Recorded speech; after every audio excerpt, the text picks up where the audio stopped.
Here we go.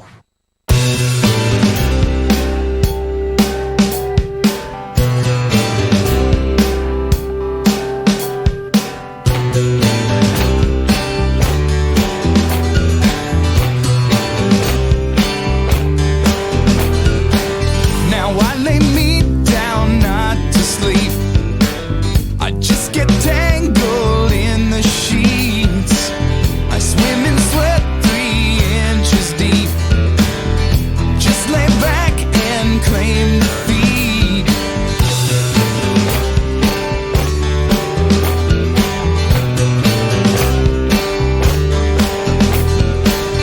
Chapter read and lesson learned.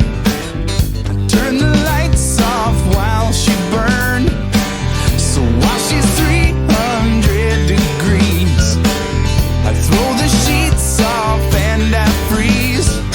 Lids down, I count sheep, I count heartbeats.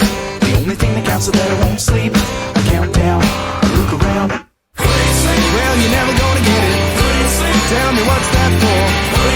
You happy with what you're getting? There's a guy's been awake since the Second World War. Well, you're never gonna get it. Tell me what's that for? You happy with what you're getting? There's a guy's been awake since the Second World War.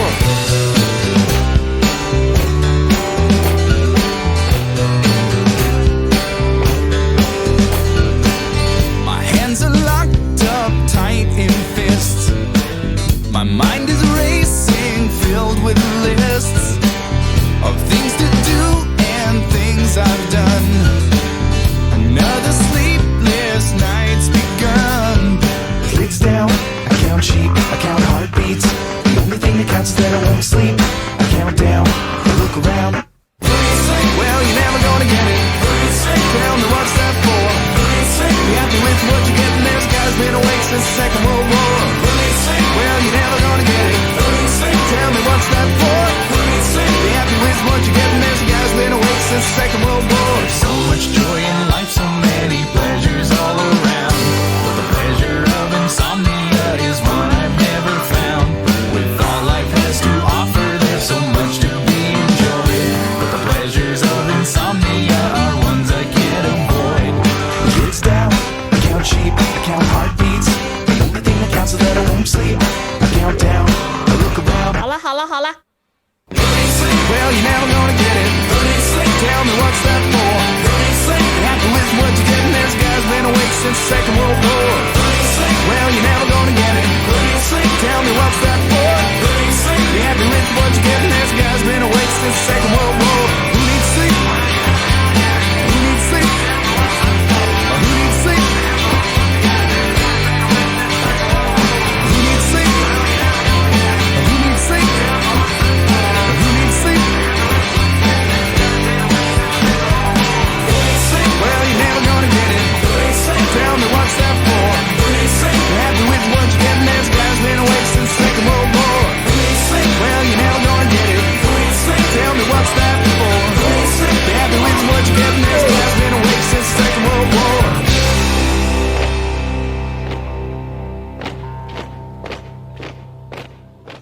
Marching in to another show. Welcome to the IRS, your very own Insomnia Ramble stream. Not your stream. Why? Because you're cats. Just hush up. Be good.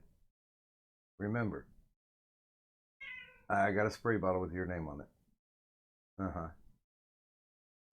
Hey everybody, welcome. We started off with Who Needs Sleep from the Bare Naked Ladies, as requested by my mystical magical co-host Cadet, who will be with us forthrightly. Tonight we're going to do something, well, we got some segment stuff that we got in mind that we're going to play with. There's a lot of people out there that are kind of getting a little nuts because the boredom is starting to creep in. So tonight we're gonna have ourselves, the hosts, and of course some of the friends of the IRS stop in, and we're gonna share with you, each of us, 5 movies that are going to help to alleviate your boredom. Now, this isn't going to be a pretentious thing. It's just going to be a thing. Movies that we enjoy, that we think you can kill about 10 hours of your waking boredom watching. And speaking of which, Kadant, today, I don't know what the deal was, but I decided to watch a shitload of baseball-themed movies. I started off with Mr. Baseball, starring Tom Selleck. Went to Mr. 3000 with Bernie Mac. The Sandlot. And then finished up just about 20 minutes ago with Rookie of the Year. And if you like baseball movies, there you go. And those are 3 really good baseball movies, or 4. Now, I'll be honest with you, it's not the best baseball movie out there. The best baseball movie, and the movie that actually started the whole deal with, what do you want, cat? I know you're purring and everything, and you're trying to be cute, but Daddy's doing a show. Fuck off. But the one that actually really started the sports movie, the modern day sports movie, without a doubt, Bad News Bears. Now, in that same year, coming along a little bit later, was The Longest Yard, but still, Bad News Bears. Can I just say my favorite sports movie still to this day is A League of Their Own? You can. That sounds kind of chickish, though. It is kind of chickish, but like it was one of the first movies that made me emotion. Really? You know what I mean? Yeah, like oddly enough, and it wasn't any like I fuck. It was the emotion of rage, more so than anything. But I wanted so badly, like to just like have Gina Davis's team at the end of it win and beat out her stupid fucking cunt sister who I wanted to punch in the face at almost every fucking interval. But no, she gave it up. She and I still think to this day she did it on purpose. Yeah. I thought that was kind of obvious. Yeah. And I was livid, absolutely livid with it. But the other emotion, which oddly enough was sadness, and I don't know why, but the song "This Used to Be My Playground" hit me on a level that like I don't understand. So La Isa Bonita did not? No. Oh, okay. No, but Like a this Prayer? used to be my playground, and I think it's the melody more so than anything else.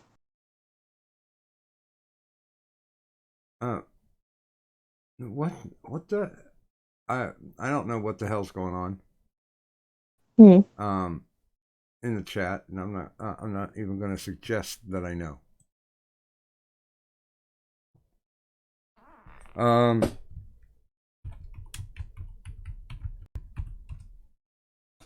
But I guess what we can do. I don't know what we can do because we have friends of the IRS that are going to come in and get their 5 movies. Do we want to do one of the setups just to show them what it's about? Yeah. Okay. Well, I tell you what. Let's get let's get some good mornings done. So good morning, everybody. See, no, I'm not gonna do that. I'm not cheating. Good morning, Stradamantine. Good morning, our goat, Turish, the greatest of all time. Good morning, 3-4 Yoda. Good morning, Bruni. And that's all we have to do. Wait. Mm-hmm. That's it? Mm-hmm. So I can't laze out and do sup bitches because all we have is Addie, Turish, 3-4, and Bernie. You are correct. Sup bitches. Good morning, everyone. And we'll flip over to the regular screen for just a second. Because I did want to make sure to talk about this.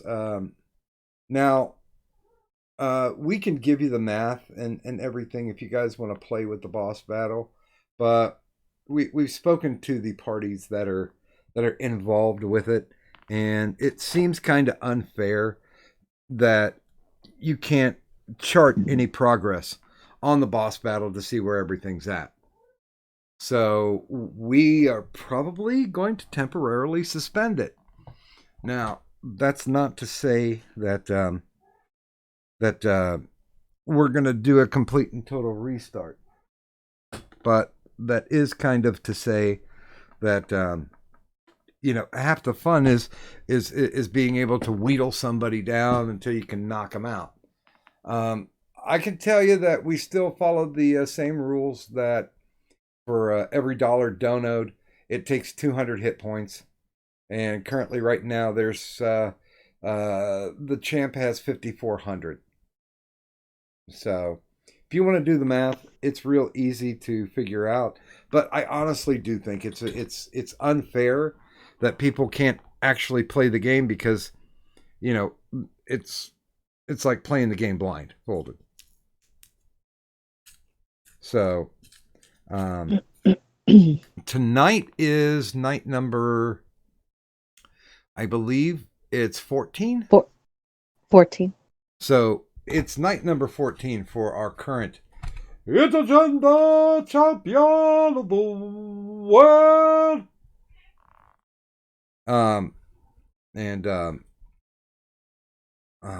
Even though he went in as a non, it's LM.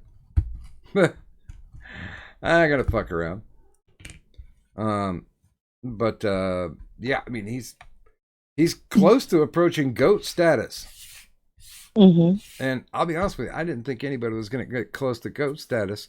And I'm not disrespecting LM in any way, but I think because of the fact that we don't have a boss bar that anybody can see, that most everybody's thinking, well, I guess they're not playing that anymore. So I want to get that game restored, and we will eventually. I mean, if you guys want to throw at the stream, you certainly can. Like I said, for every dollar that's donoed, it takes off 200 hit points, and currently, the champ's hit points are at full at 5,400. So there's that. So now we have a couple people that are scheduled to come in and do the 5 shows to alleviate your boredom. Let me just check the studio mode here. Yeah, we're set up. So you wanted to go first? I guess so. Okay. We're like the only 2 in here currently. Yeah. So. So we're going to flip over to the brand new one. But by the way, good morning, Goatman, and good morning, Buzz of the Hive. So there's the new setup, if you can see it. Well, you'll probably be able to see it in a couple seconds. But I spent a few hours on this ladies and gentlemen. I got to playing around and I really liked it. So each person that we've asked to do this has picked 5 movies, and like I was saying, it's not necessarily, you're going to find it on the American Film Institute's top 100 of all time. These are movies that we find enjoyable. These are our top 100 or top 5. Well, they're up there. Well, they're good. Well, they're not even the top 5 of all time for me, but they are movies that I think will definitely kill boredom.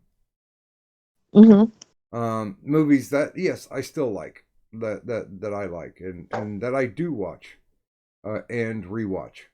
I think. Yeah, these movies have high rewatchability for me as well. Okay, cool. So go ahead and start off with your number 5, and I'll start lighting this up. Well, in no particular order. I mean, the one at the bottom, and you work to the one at the top. Yes. So in no particular order, we're gonna start with Tropic Thunder. For me. Okay. And why dost thou like Tropic Thunder? Because it is beautifully satirical. Right? We're starting from the bottom one? Yeah. Right? Yeah. Okay. Yeah. But it's beautifully it's entertaining. I thought it was some of Robert Downey Jr.'s best work, and the fact that it was one of the first few movies he had done like in his comeback. Yeah. And it was such a great way, in my opinion, for him to come back. You never go full retard. What do you mean, you people? What do you mean, you people? Huh? So, yeah. Man, I don't drop character until the DVD commentary. So, yeah. Not only Robert Downey, but of course Ben Stiller and a completely forgettable Jack Black. I was not a the only time I was ever a Jack Black fan was with Tenacious D, until they did the Tenacious D movie, and then I'm like, oh, okay, you guys fucking ruined that. But yeah, it has, especially with the whole retard thing. It is pretty funny. Yeah. I have seen it, like when the few years back when the SJW movement was going on, they had nothing to bitch about. They brought Tropic Thunder up and started shitting on it for making fun of retards, when in fact it was making fun of actors who were being retards. Oh yeah. Context is most everything. So are you ready for your next one? My next one is a nostalgia boost for me. It's The Last Unicorn. Now, that's an animated, but it is definitely an animated. But it's not a Disney movie. This was this was an independent flick. Do you want to give maybe a little plot synopsis? So, a unicorn named actually, she didn't have a name. She was just a unicorn. She got found by a butterfly, and butterflies were spoken poems and quotes. And this butterfly was like, "Oh, I've never seen one of you." And she's like, "What? Like, but there's many of us." And he's like, "No, not as far as I know. The Red Bull took them all." And she's like, "I'm gonna go on a quest and try and find the rest of my brothers and sisters to make sure I'm not the last unicorn." And so she followed it, meets the wizard Schmendrick, meets the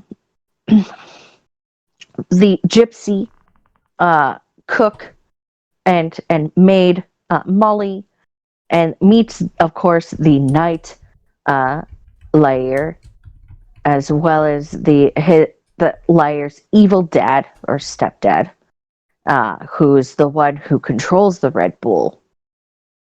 And yeah, and she gets turned into a human, and she's like, I don't know what this is. I can feel this body dying. What is this whole being human thing? And the soundtrack of The Last Unicorn, still, like, to this day, I can listen to it. It is all done by Fuck America, I believe. Yeah. I'm trying to remember if that was like it to their name, to the band's name. Yeah. But the band was named America, and they did the entire soundtrack, and it is so fitting and it's so beautiful, and like even like the animation was gorgeous too, you know. But back then, like, a lot of those animation styles were. Well, but here's the thing about it too, because this was a joint project between our favorite makers of Christmas stop action. Rankin and Bass were the ones who were behind this movie. The ones who did, A Year Without a Santa Claus and Rudolph the Red-Nosed Reindeer and Santa Claus is Coming to Town. This was pretty much, from what I remember, the first and the last time that they actually went into cell animation. And so they brought in a Japanese company. By the way, guys, this was back in like the early 80s. So it really did have some breathtaking animation to it when we were all used to the American cartoony style. So and then on top of that, like the skeleton too of the clock, like, I don't know, that always stuck with me in such a positive way. Like, there's so many little things that you'll remember and you'll think back on, and it's just, I named one of my D&D characters Amalthea. Which just so happens to have been the name that Schmendrick, the magician, gave to the unicorn after he accidentally turned her human to try and hide her from a witch.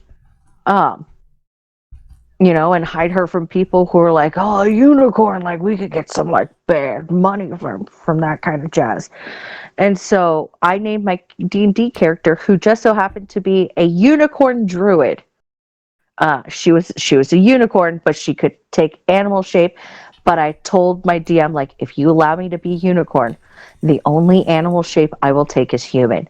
And my DM was just like, all right, deal. I'm like, sweet, I'm a fucking unicorn. And so, like, even in my human form, when someone would ask me a question, I'd be like, oh, I don't know.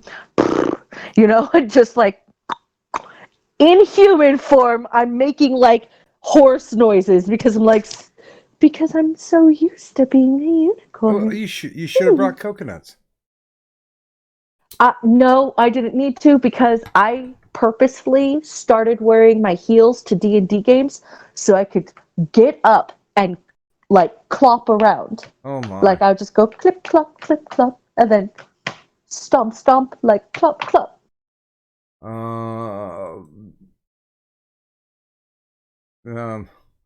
I think I'm confusing Zell.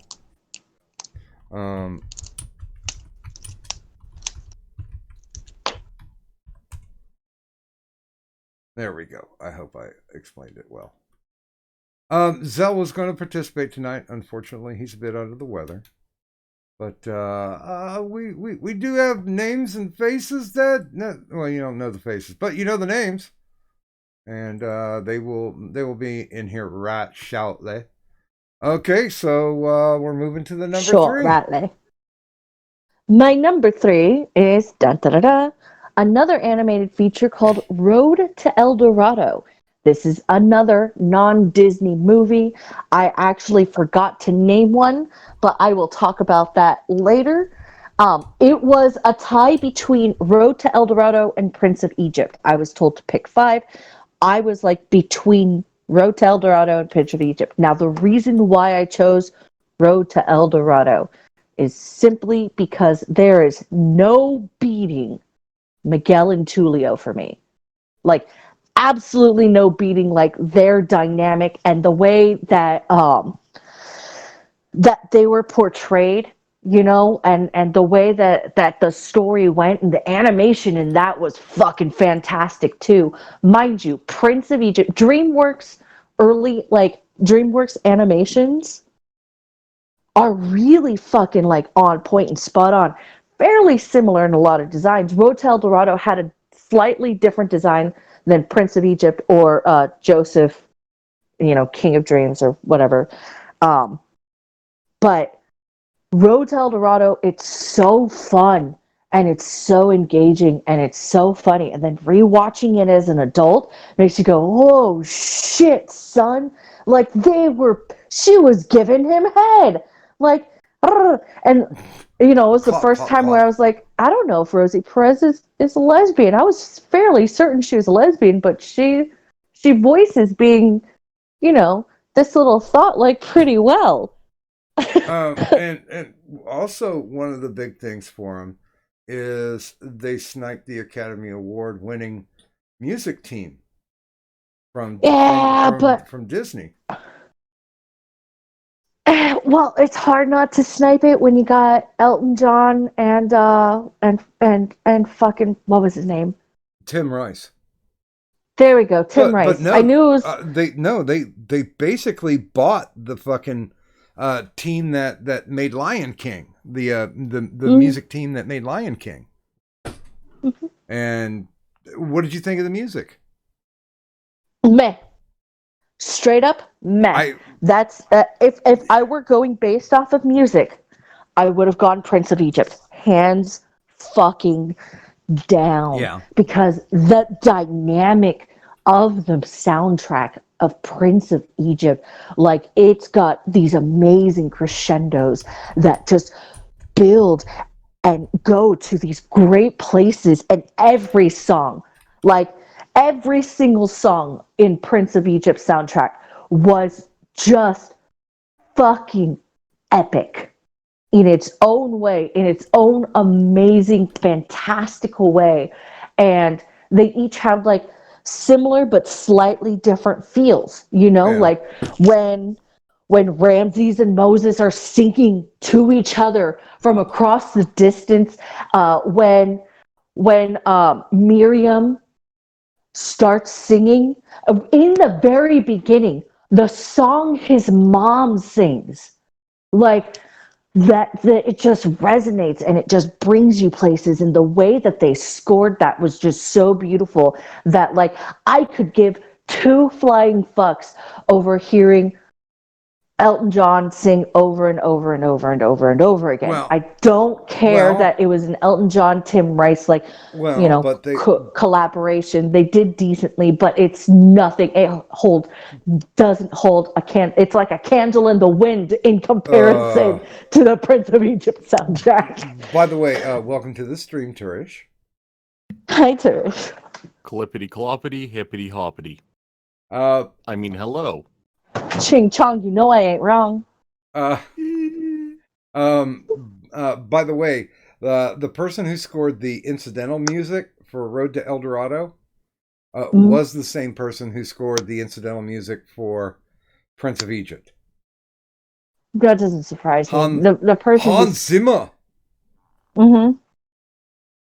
But the vocals, to me, it was a big thing to do with the vocals. In the variation that was in Prince of Egypt, while in Road to El Dorado, as far as I'm concerned, they all basically sounded the same. You know, it does not hit me. It doesn't hit me in the same way, like in the same respect. And that's why, you know, like, but the only reason El Dorado won over Prince of Egypt. For me, Uh-huh. in this DreamWorks animation, me trying to choose between the two battles, 'cause Miguel and Tulio and Miguel, mighty and powerful gods. Like, that movie is so quotable in an entertaining way. Well, Prince of Egypt is an emotional roller coaster and a great ride of a really like intriguing fantasy story. Okay. And I like the laughs. I already chose something a little more serious with Last Unicorn because that one had a more somber tone to it versus Rotel Dorado, which is definitely more fun. So that's why I chose Rotel Dorado over Prince of Egypt, even though it's really hard to compare to two. I chose the fun one because I already chose a less fun, like, animated movie. Gotcha. Yeah. Otherwise, it'd be on the list. If I could choose like 10, guaranteed Prince of Egypt is on the fucking list.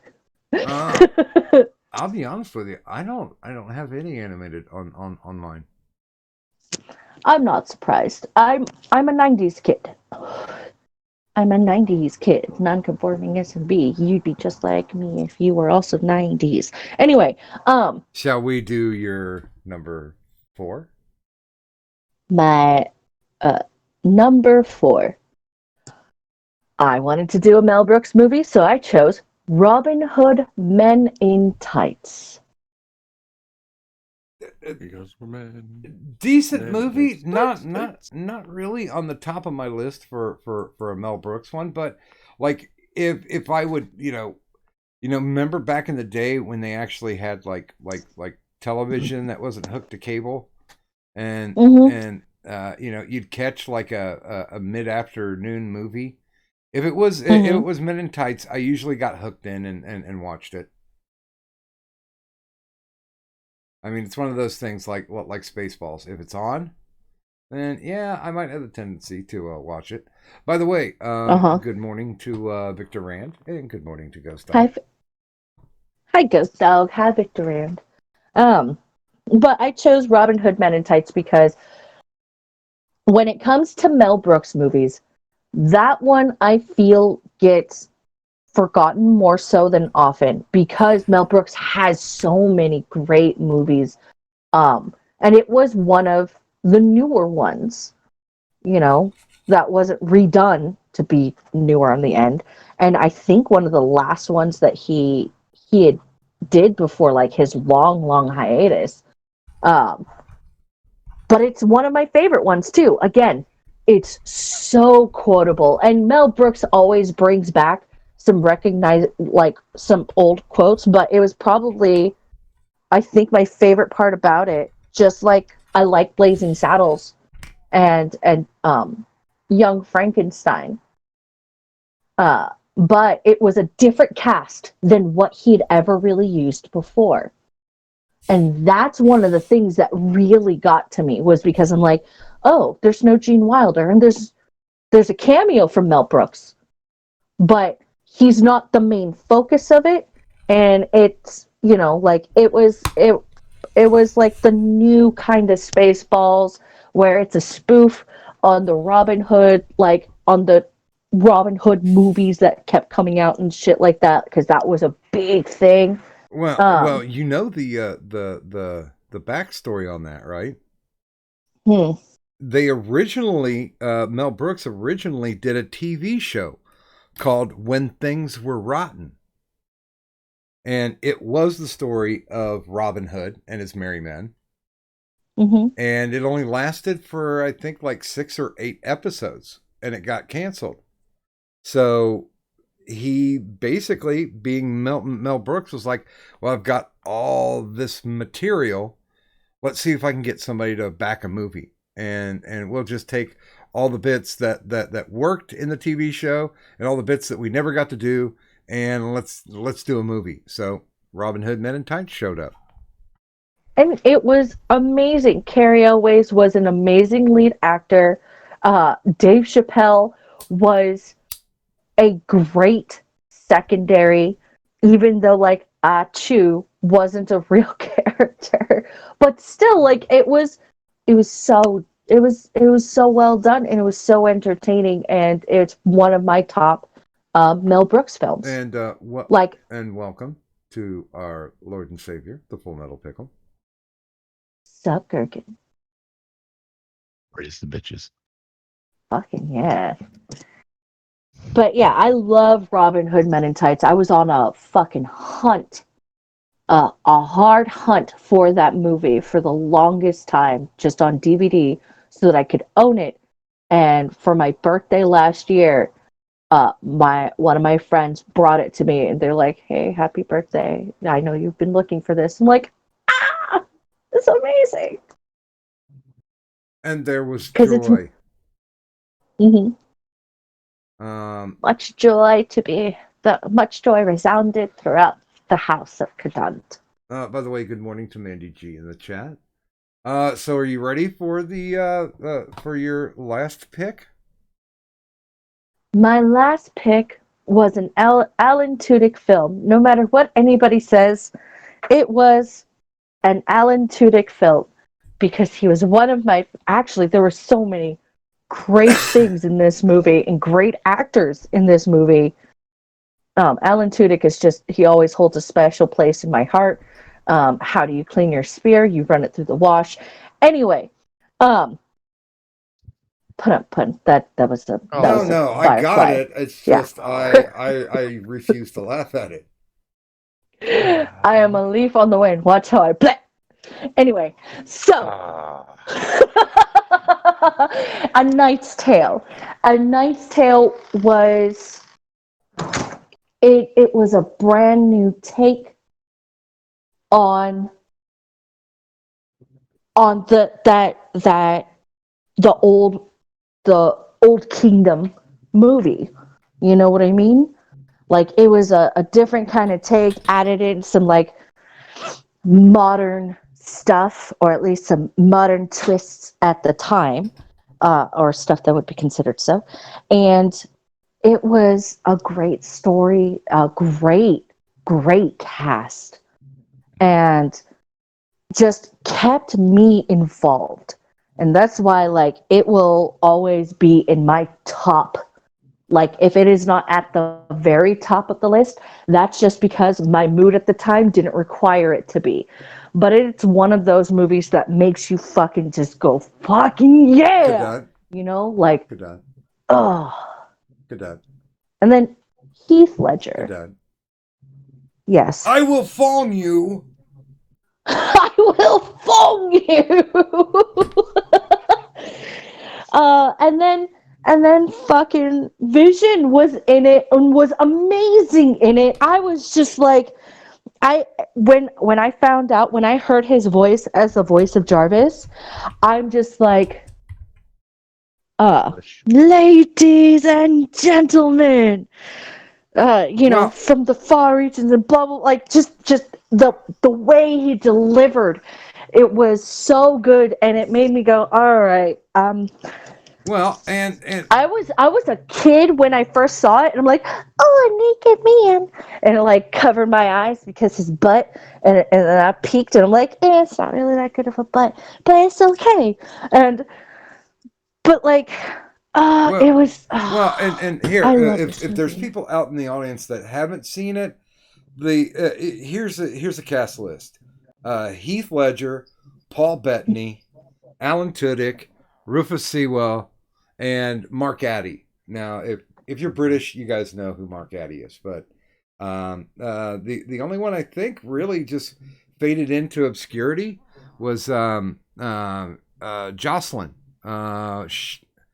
Shannon, let me look up. Shannon Sossamon. I think she just kind of went poof. One of my favorite things about it, too, was when I saw the movie and the way she wore her hair, I'm like, but that's how I wear my hair. Except hers is, like, a lot more, like, obviously stylized and, like, clean. And it was one of those where I fell in love because there was a character with whom I immediately like saw could be me. Mm-hmm.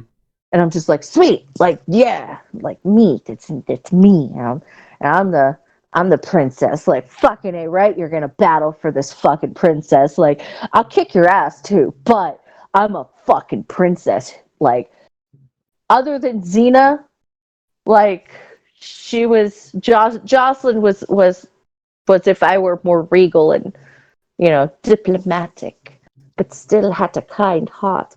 And Xena's I will fucking screech at you, you know, Well, with no. and throw things to kill you. Like, I'll murder the fuck out of you. Well, now one of the things that was controversial about the film is that they used modern music in a Middle Ages tale. Yep. They did not mix language. They didn't like update the language. Like the DiCaprio Romeo and Juliet. But forsooth. Yeah. They did actually. They did actually keep kind of like the Middle Age speak. But what was your thought on the music? Did it draw you in, or did it repel you? It didn't repel me. But it wasn't like a great draw for me either. Like, it wasn't one of those where, like, oh yeah, I need this music. I do like when they were at the dance when they did the fade into golden years. But as far as it goes, I was kind of meh with the rest of the modern music that they used. Again, if this were purely about music, I'd have a completely different list. And A Knight's Tale would not be on it. Well, I mean, you've got a musical on yours, which is more than I can say. Unfortunately, I love musicals. I almost, just for spite, put on "Can't Stop the Music," but I didn't, because that's really gay, and most people would probably hate that fucking movie. It's so dated. So we have your top 5 recommendations. Not top 5 favorite movies of all time. These are top 5 recommendations to cure the boredom. I think we'll probably go next with Turish, but we got a little schmozzing to do in the middle, in the interim. There we go. So the interim is where we're in. The Inquisition. It's tough. Let's be. No, I was thinking of there's a part in the song, "It's tough to be a god," because they use the word interim. And when I first watched Road to El Dorado, I did not know what the word interim meant. I'd heard it used for the first time in that movie during that song, and I'm just like, I gotta look this up. I need to look this up. So I pulled up my Encyclopedia Britannica and. Well, it definitely has a better rhyme scheme than In the Meantime. But yes, so schmooze. Schmoozing to the chat. Here's my schmoozes. Well, by the way, good morning and welcome to the stream, Sir Adamantine. Addie. Good morning. Good on. And of course, good morning to in the chat, Matt Dodge Productions. Ghost Dog, I didn't know if I said hi to you, but one of our immortals, Ghost Dog 999, good morning. Another one of our immortals, Gulf City Outlaw, good morning. And technically one of our immortals now, I got to put him up. I've got the graphic up, but I didn't know how to, never mind. Good morning, Mr. LM. And good morning, Troubled Turtle. I'm sure one day you'll grow up to be big and strong and join the Hall of the Immortals as well. So yeah, I won't lie to you guys. Basically, I'm going to I have to spend a little time resetting the previous screen, but I did want to start off with fuck you, TeePublic. Because I had put up like a month ago, maybe 2 months ago, when Medicare was talking about they're going to change the Sweetie Squad over to the Sniffle Squad. Mm-hmm. I made a Sniffle Squad shirt and put it in the TeePublic store. I didn't think anything of it. I came back and I came back like yesterday, and I'm like, what the serious fuck? The shirt's gone. I never received any feedback whatsoever. I never received an email saying that they took it out. No interim mail on the store. Nothing. They just made it go poof. They disappeared my fucking Sniffle Squad shirt. And you're assholes for doing that shit. But in a tie-in, we talked about this briefly off stream. If you're looking for an awesome cash grab, TeePublic is requesting for people to come up with designs to make masks. Yes, that's right. Not like face masks, but like they apparently bought a whole bunch of medical masks and they're going to print on them. You know what? I can even give me a sec. I will no context tweet the email that not the whole email, but just the graphic that they included along with it. So I'm going to design a dick hidden within the Chinese flag.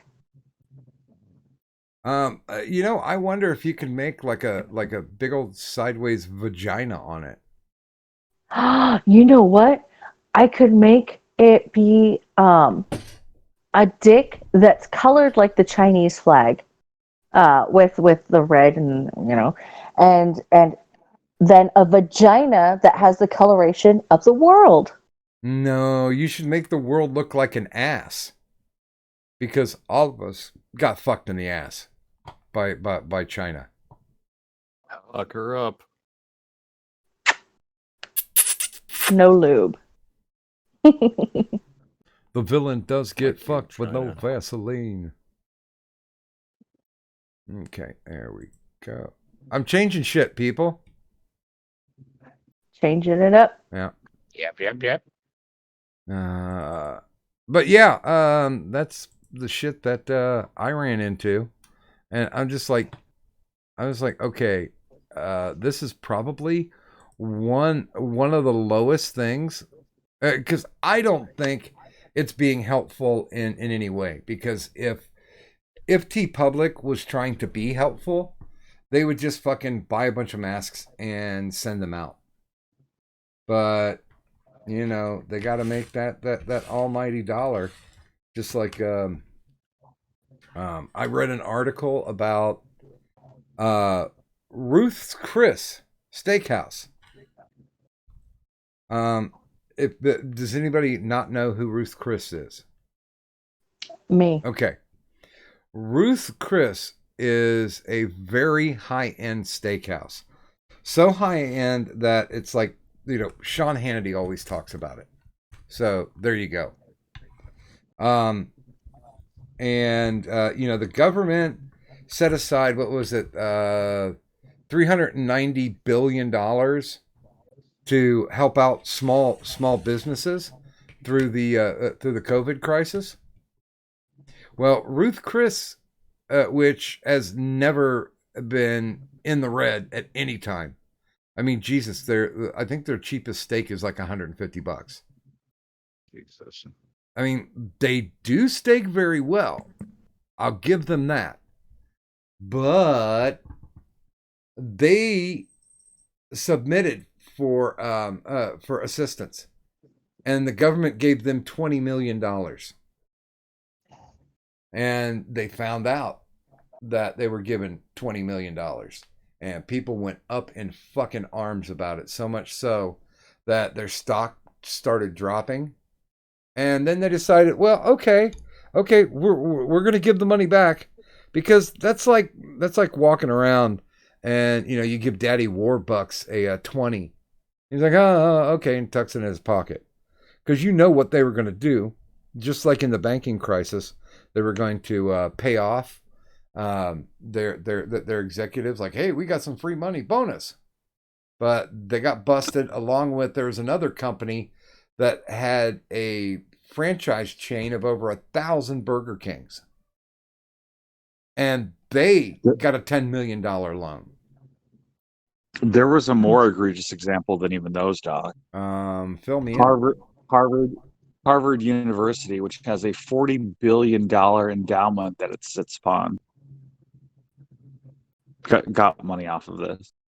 How would they be considered a small business?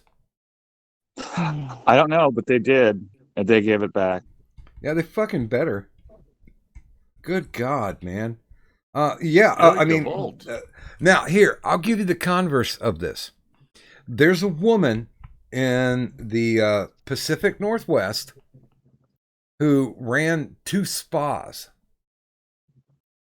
And, you know, if you're doing like massage and shit like that, yeah, that's going to be difficult. That's going to affect you. So she did the responsible thing. She went and got 2 loans, enough to where she would be able to make sure that her employees still had their insurance, still had, you know, their medical benefits, and still had a full paycheck. Now, guess what happened with that? Her pockets got bigger. Her employees bitched her out for it because they said good. Because they said there's over $2 billion in government money that we could draw on, that we could just sit at home on our asses and not have to work and not have to do anything. And she went, got enough money to make sure that the business stayed solvent and that her employees got paid, and they had the audacity to tell her that she was a bitch for doing that and not letting them have free money. Time for new employees. You know what? Yeah, when everything's said and done, I got a feeling they're going to be walking the unemployment line anyway.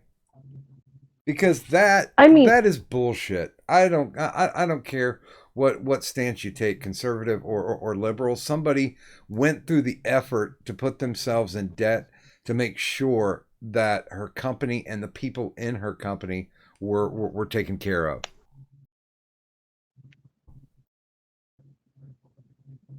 If that's literally what it was, then yeah, no, fuck them. But I don't know. I never know when it comes to those things because I don't trust bosses. Too often bosses will just be like, oh no, I'm just doing this for your own good. And it's like, you guys are making like hand over fist right now. Why is it you can't, I don't know, help your employees? Well, and before she got the government loans, she basically stopped drawing a paycheck so she could make sure that her people were getting paid. And well, that's good then. And I salute her, because I read 2 different articles from 2 different slants, and both of them were just like, can you believe that the employees got mad at her for making sure that the business stayed afloat and that they were going to get paid? That's just, to me, that's insane. That's unfathomable. By the way, she was white. What you're saying is it's inconceivable. By the way, inconceivable. Good morning, Watch. Hi, Watch. Good morning. You know, if I would have thought about it, I would have also had Watch do his 5 movies to break the boredom. So I do apologize. We might actually have to end up doing a part 2. But by the way, good morning, Tom Leach, and good morning, Bunny. Hi, Tom Leach. Hi, Bun. Bunny's throwing hearts all over the chat. As she does. Because that's what, that what she do.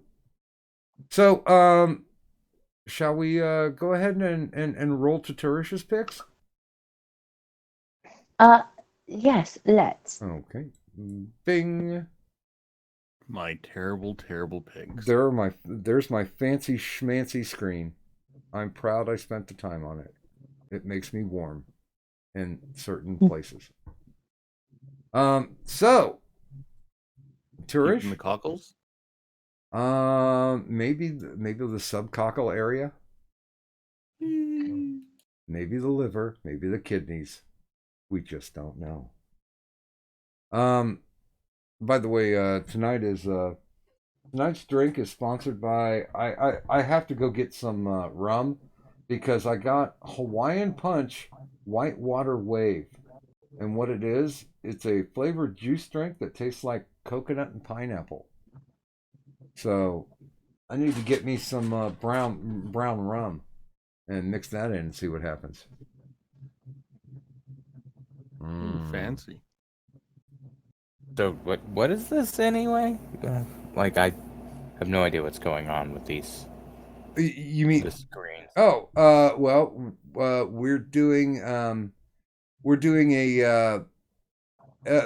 basically I asked people to pick 5 movies. Now they didn't have to be like classics. They don't have to be on the AFI's 100 best films of all time. These are basically 5 movies that you would recommend to people who are, basically adhering to the stay-at-home order, and they're kind of bored and they're looking for something to watch. So everybody has 5 movies to recommend. What are you doing, Kat? Okay. I was just curious about what it was. What are you doing, kitten? Okay, so Turish, what was your first movie? All right, we're going bottom to top? Yep. Or... All right. So, my first pick, it's a little bit of an out there movie. It's a specifically regional Taiwanese movie called Dawe Loman, or the English translation, which is David Loman, but the Chinese version actually means the big boss. Okay. Long story short, I know it's a lot to explain, and it's from one of my favorite comedians, Zhuge Liang, whose works, a lot of his comedy works off making fun of the intricacies between Taiwanese and Mandarin, and he also wears a bowl cut all the time. Passed away a few years ago, but yeah, one of my favorite comedians. So, what's the basic plot of it? Long story short, he's a bumbling fool. Well, David Loman is a bumbling fool that accidentally drops his shoes in the correct fashion in front of the head of his gang and becomes the head of his gang. I know it's very strange, and it's very hard to explain without knowing about Taiwanese gangs. Well, yeah, I mean, there's going to be a semi-cultural disconnect, but I mean, as long as they explain it well enough, Gaijin should be able to get into it, right? Yeah, they should. No, it's I don't know. It's a bit of a lighthearted movie, and not overly violent. It's I don't know. So it's some light, enjoyable fare. So if you're ever looking for a interesting Chinese movie, Taiwanese, look for David Loman. So nothing like Hard Boiled. No, nothing like Hard Boiled. Although Hard Boiled is a pretty fucking cool movie. Yes, it is. Okay, so what was your next? My next, bit of a classic I like to revisit every once in a while. Indiana Jones and Raiders of the Lost Ark. Now, of course, I think this one is etched into society. I don't think you need a plot explanation, but what draws you to it? The opening scene, him like swapping the idol. Oh, the natives like shooting crap at him as he's getting away. Well, I always loved the Balok part. You see, Dr. Jones, there is nothing you have that I cannot possess. Mm. Mm-hmm. Man, there's so many good parts of that movie, like the Ark, the melting Nazis. He's just the choreography, just Snakes. every He hates snakes. yes. Why did it have to be snakes? Uh, because. Oh yeah. Um, No, it's I really when that I don't know. when I like Temple of Doom too, but when that movie was around, anytime we'd do some drinking, and somebody would be like, "Oh man, they're getting ready to pass out," the first thing they would do is "Pistole, pistole." mm, You know the whole Marion thing in the bar where it's like, "Oh, she's gonna pass out," and she yells that. That's what we used to do because we were fucking idiots. So you're number 3. number 3 is going to be my controversial choice because I am essentially a little bit of a Marvel encyclopedia, Mm-hmm. but most people would see this as heresy. I really enjoy the Hulk movie. Not the Edward Norton one, but like the old Ang Lee directed 2003 Hulk. You know, anything with Nick Nolte in it, I'll give it half a chance. Yeah, like Only half. Well, yeah, you know, you gotta hedge your bets. It's like, oh, Gary Busey is in a movie. Okay. oh, I know. Oh, it just it misses the mark a little bit, but I like what Ang Lee was trying to do with the movie. Eh, Like I know, like large green 2003 CG poodles. Those are a little off-putting, and the Hulk's transformation, but it has a little bit of innocence to it, and it has innocence and it has sincerity into the movie. Yeah, I kind of like what Ang Lee was trying to go for. You know, do the whole comic book panel kind of thing. Yeah. I thought that was very stylistic, but like we were talking previously, Universal Studios fucked with him ceaselessly on this movie, because you know immediately they went to him for pre-production and were giving him shit about all the money he was spending on CGI, and he's like, no, we have to do a full CGI Hulk. There's no other way that we can do it. So they were riding his ass the whole time.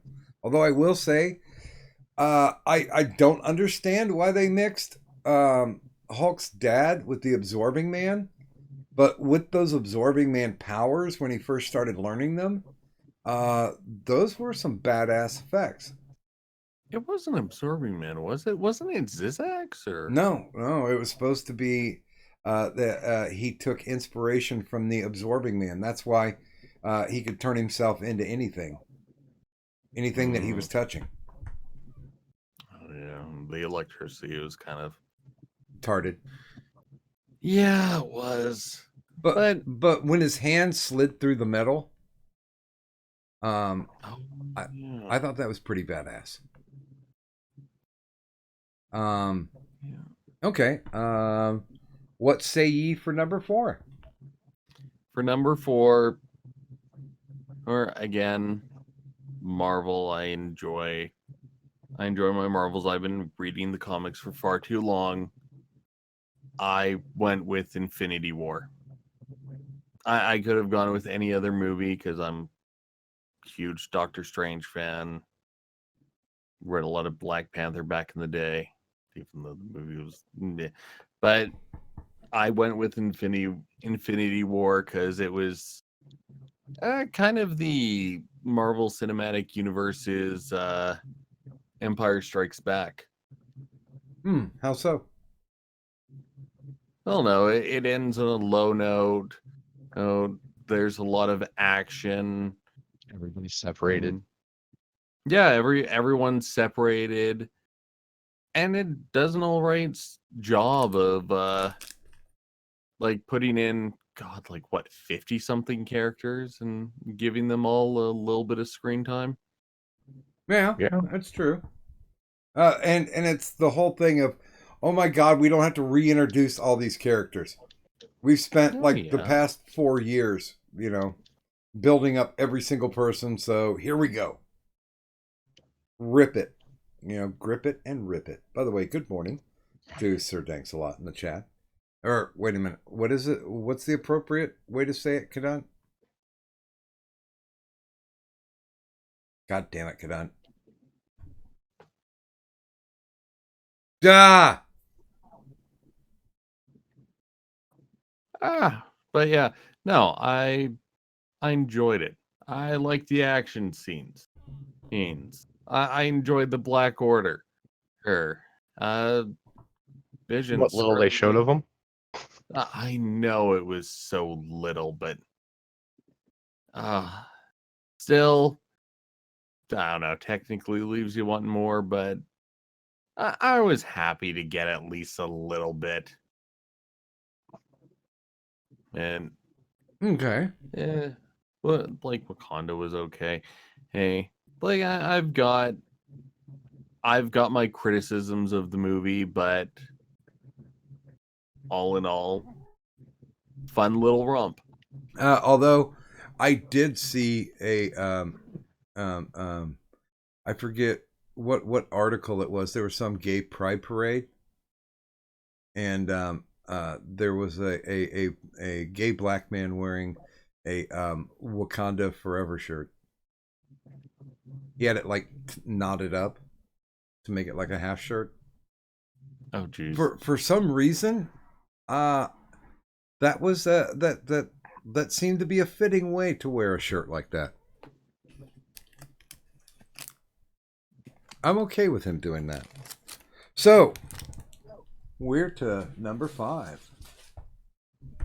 Number 5, because I am Canadian, and I should have at least one Canadian movie on here. I picked an old classic, Strange Brew.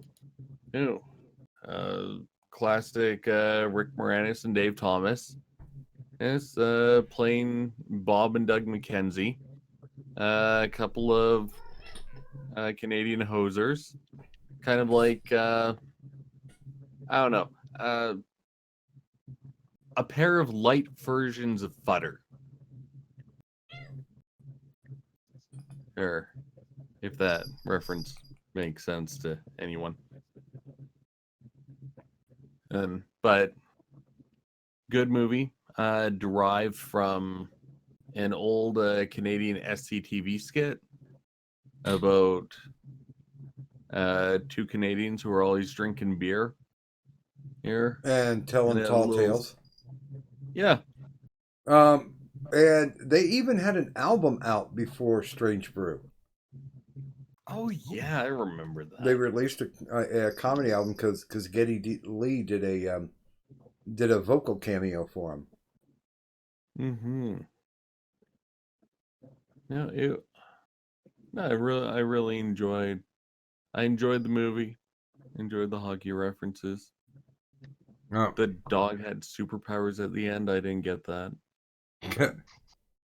By the way, there are a lot of people putting in their 5 recommendations. And I'm going to have to say the worst one so far is Ghost Dog. Because he recommended Down Periscope. Holy fuck. What? Yeah, dude, come on. That's a really bad movie. Even High, it's not funny. No, if you're gonna at least, suggest a naval comedy, McHale's Navy. I would have to say the TV show, not the actual movie, because the movie that remake was bad. I liked it. Plus, it not only did it have Tom Arnold, who sometimes is funny as fuck. It also had Tim Curry as the villain. It had the original McHale shows up as as his father. Yeah, Ernest Borgnine. And everybody forgets that motherfucking Bruce Campbell's in it. That's because it's a forgettable movie. It's not a good movie. I like it. And you're okay to like it. Also, Troubled Turtle. I almost picked Canadian Bacon. Oh God. That was the thing where it proved that Michael Moore was not a movie maker. No, he's not. And it was because wasn't that like the second to last movie that John Candy did? Yes. The last one was Wagons East. Yeah. And that one wasn't very good either. But good God, man, John Candy was awesome. They were talking about. Do you remember the cameo he did in Home Alone? Yes. The leader of whatever band. Literally, John Hughes just put a plot outline about what the scene was, and he and Catherine O'Hara just improv'd it. That's like one of the few times you will ever see improv with a John Hughes film. And good God, he's fun. Well, and it's funny. I didn't have an appreciation of planes, trains, and automobiles for the longest time. Yeah, I'm gonna have to go back and rewatch that. I haven't probably since I was a kid. So yeah, I mean, I didn't really appreciate it, and then it came back. But then again, Uncle Buck, always loved Uncle Buck. Yes. Hi, I'm Buck Melanoma, Molly Russell's wart. Didn't see it. I haven't seen it for a long time. Oh, it's good stuff. Uncle Buck was great. So it's going to take me time to prep. By the way, who did want to go next? Because I can get that set up. Pickle, Addie, rock, paper, scissors, shoot. Huh? I said rock, paper, scissors, shoot. So well, you're the boss, Doc. You pick. Well, you know what? Just to kind of go by who was in here. I'm just going by the top of the list, actually. Pickle, I will set you up for next. It will take me a moment. All right. So Kadant, I got some fun stuff. Kadant, God damn it. See, she's supposed to be covering for me while I do this tech crap. And I don't know what she's doing. If she's eating soup, I'm okay with that. I'm down with a good soup. If she's good Asian soup. If she's fighting with her drunken roommate, I'm okay with that. But anything else, unacceptable. Well, wait a minute. If she's looking after her new brood of kitties, then that's acceptable too. Yeah. Because kitties. Kitty.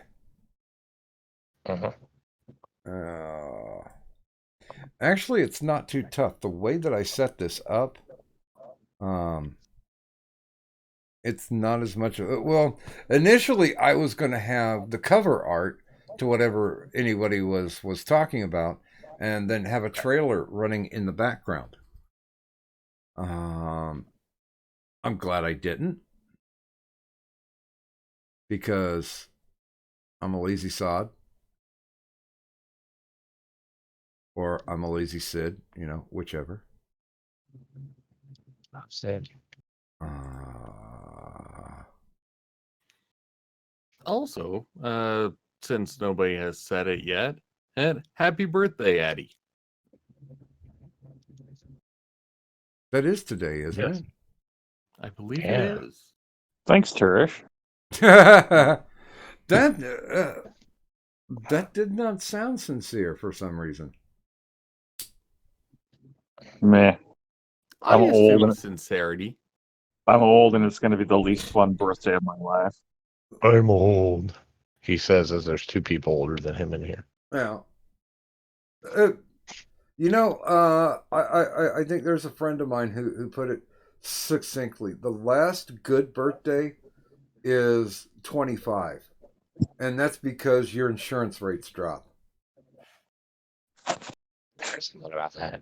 After that, you just basically, birthdays don't mean dick, unless there's 0 birthdays, because people tend to put some type of onus on them that they're special. I can't really agree with that. I mean, my 40, my 30, and my 40, and my 50, I always said, well, I'm going to do something outside of the box. And I did bungee jumping, parachuting, and whitewater rafting.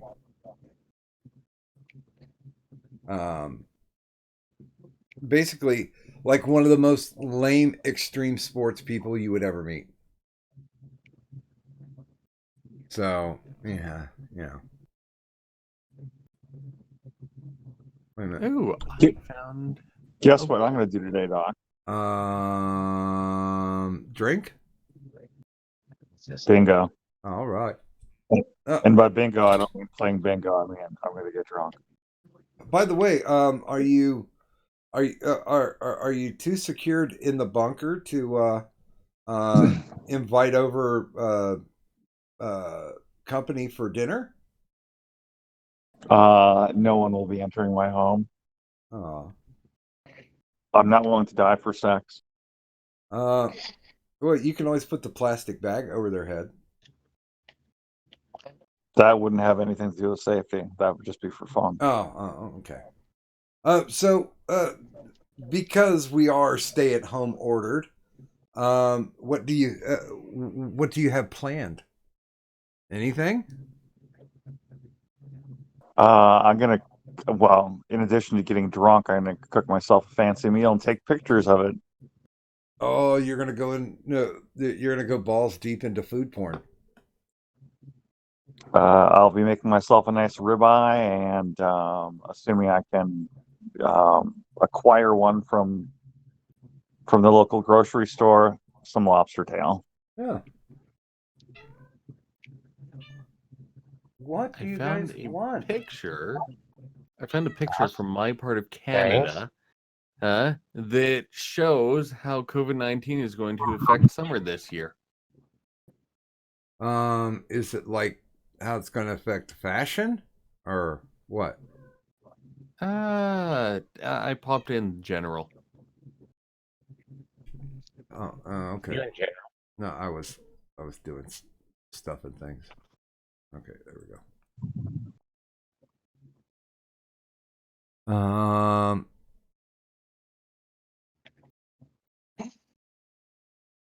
Yeah, but if is it safe though? I don't think it was safe. Okay, Dr. Giggles.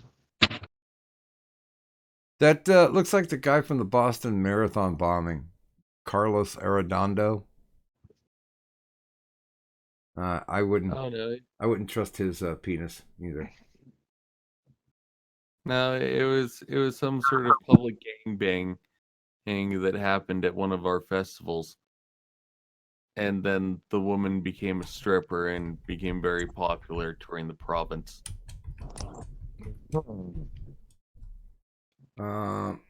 Yeah, well, that was the same type of business model that I think Farrah Abraham had, but I don't think it worked out so well for her. Apparently, for this lady, it worked out fantastically. She Oh my! made a lot of money. Oh, well, I don't know. I wonder if Farrah did a tour around the country, because honestly, she was kind of a clumsy chick. So I think they might have just said, we don't really trust her around a sweaty stripper pole because, workman's comp might come into it. It's a thought, though. By the way, watch had to go somewhere. I don't know if he's going to be back. Alexa Paul. Mm. Mm. Okay, so without my intrepid co-host, I guess we can roll into the next one. What's Bing Pickle? You're up. Yo. And what is your first movie to recommend? It's Repo the Genetic Opera. It's a rock opera / horror / comedy, made by the guy that directed by the guy that did the second and third Saw movies. In fact, a lot of the special effects and uh, makeup effects were using a lot of the same stuff. Yeah, they just reused materials. Yes, and it stars Alexa Vega, Paul Sorvino, Anthony Stewart Head, And Sarah Brightman. Sarah Brightman, Ogre from Skinny Puppy, and Bill Moseley. Bill. That's exactly who I was going to say next, was Bill Moseley. And of course, he plays a wonderful scumbag like he always fucking does, and it's great. It's funny because, I have a little bitty story about that. I was trying to get music rights from his band. The Corn Bug. Appearances? The Corn Bugs. Mm-hmm. The one that he did with Buckethead. Mm. And I was corresponding with him via email, and he was like, "Yeah, I'm out doing this one movie. I don't know if anything's gonna come of it, but it's a fun movie." And come to find out through future conversation that he was on the set and bored. That was the only reason why he was talking to me, because he'd go back to the trailer when he wasn't needed. And we would correspond while he was shooting Repo. Mm-hmm. Oh, yeah, that's right. I forgot. Bunny mentioned Paris Hilton is also in it. We didn't forget, Bunny. We're trying to not remember. Hey. The one song she fully sings is not that bad. I honestly, I think she doesn't do a bad job in that movie. She fits the role well enough, and I didn't hate her. Fun fact: Muffin Button actually got to meet what's his face, Grave Robber. Aaron's? Yeah, she got to meet him because he's in a band now.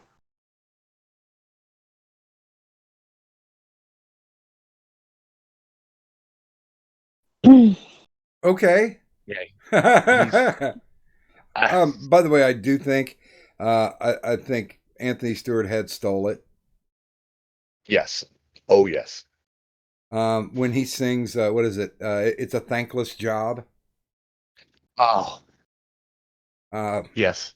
But somebody's got to do it. Yeah, if you guys haven't seen it, there is a lot of gore. This is K and B levels of gore. Mhm. but it's pretty much all justified. Mhm. But yeah, the music's good.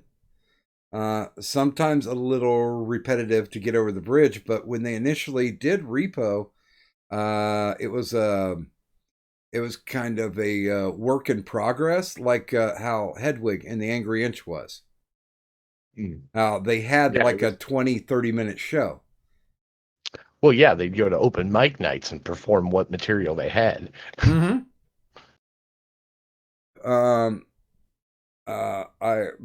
There's very few songs that I dislike in it, and the only reason why I dislike it is because of the female lead. She's horrible. She's not a good singer. But then again, you've got somebody on the other side counterbalancing it, like fucking Sarah Brightman. Well, the thing is she didn't need to be a good singer, and in fact, it was actually played up to make her sound like she was a bad singer, because you notice in the last song that she does, she suddenly is singing better because her character finally has the fucking confidence. Well, that's It because doesn't matter. Like that fucking song was terrible. well, no, it's because Sarah Brightman was off stage with an aluminum baseball bat going, "Bitch, step it up or step off." This Yeah, is called 'cause the genetic opera. Can yeah, you? yeah, the song they do together, Chase the Morning, is actually pretty awesome. But again, it's Sarah Brightman, Yeah. so Sarah Brightman. I mean, if I can go Broadway gay for just a minute, good fucking god, the voice on that woman. If I ever wanted to stab a 17-year-old more than when I watched that movie, like I was just like, God, I hope you're dying of something and that you die of that something soon, so that I don't have to watch you in this movie anymore. yeah, but more Anthony Stewart Head, more of the grave robber guy. Yeah, I'm good with that. By the way, good morning to Nacho Damas in the chat, and he's saying so. Addie is 50 today. He is not, and it's none of your goddamn business how old he is. Addie's 21, you sick fuck. He only fucks people within 5 years of his actual age. So, Please, what fun would that be?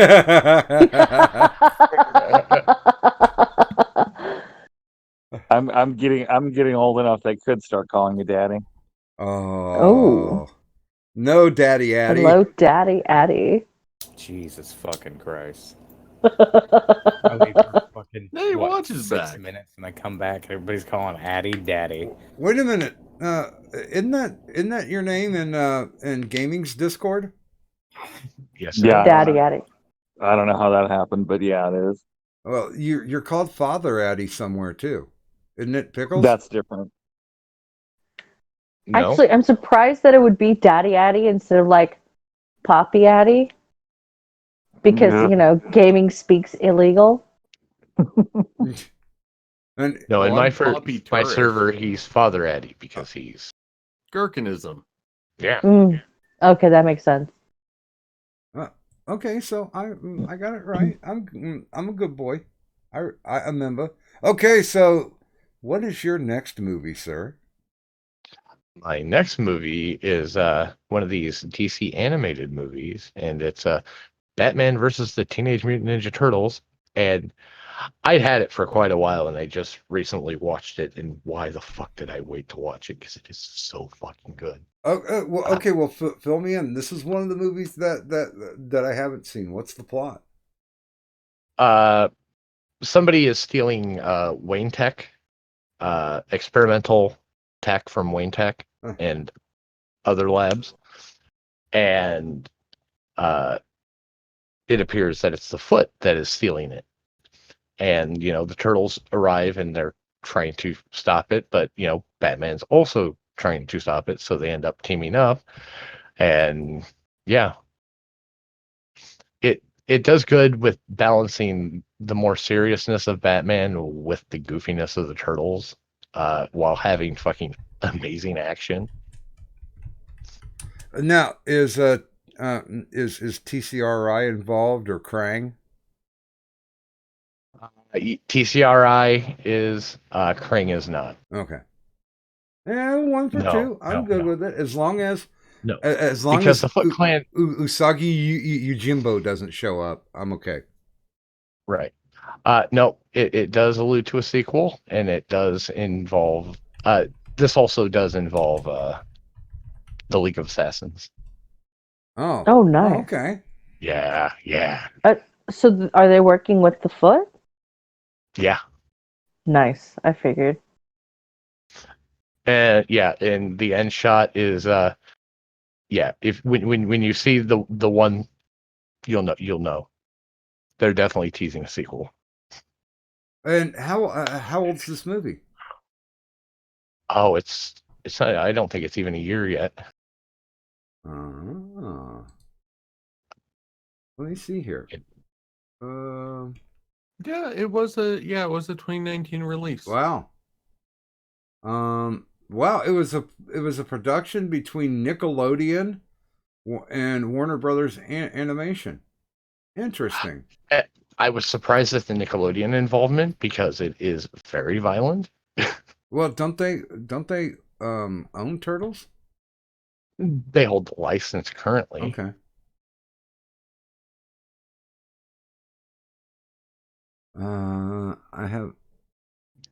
I have, and I,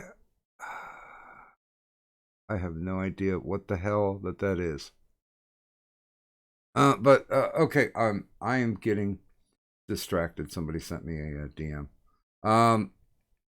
Okay. So yeah, I'll have to put that on my list to watch because I would just as soon watch anything DC animated instead of watching live action DC.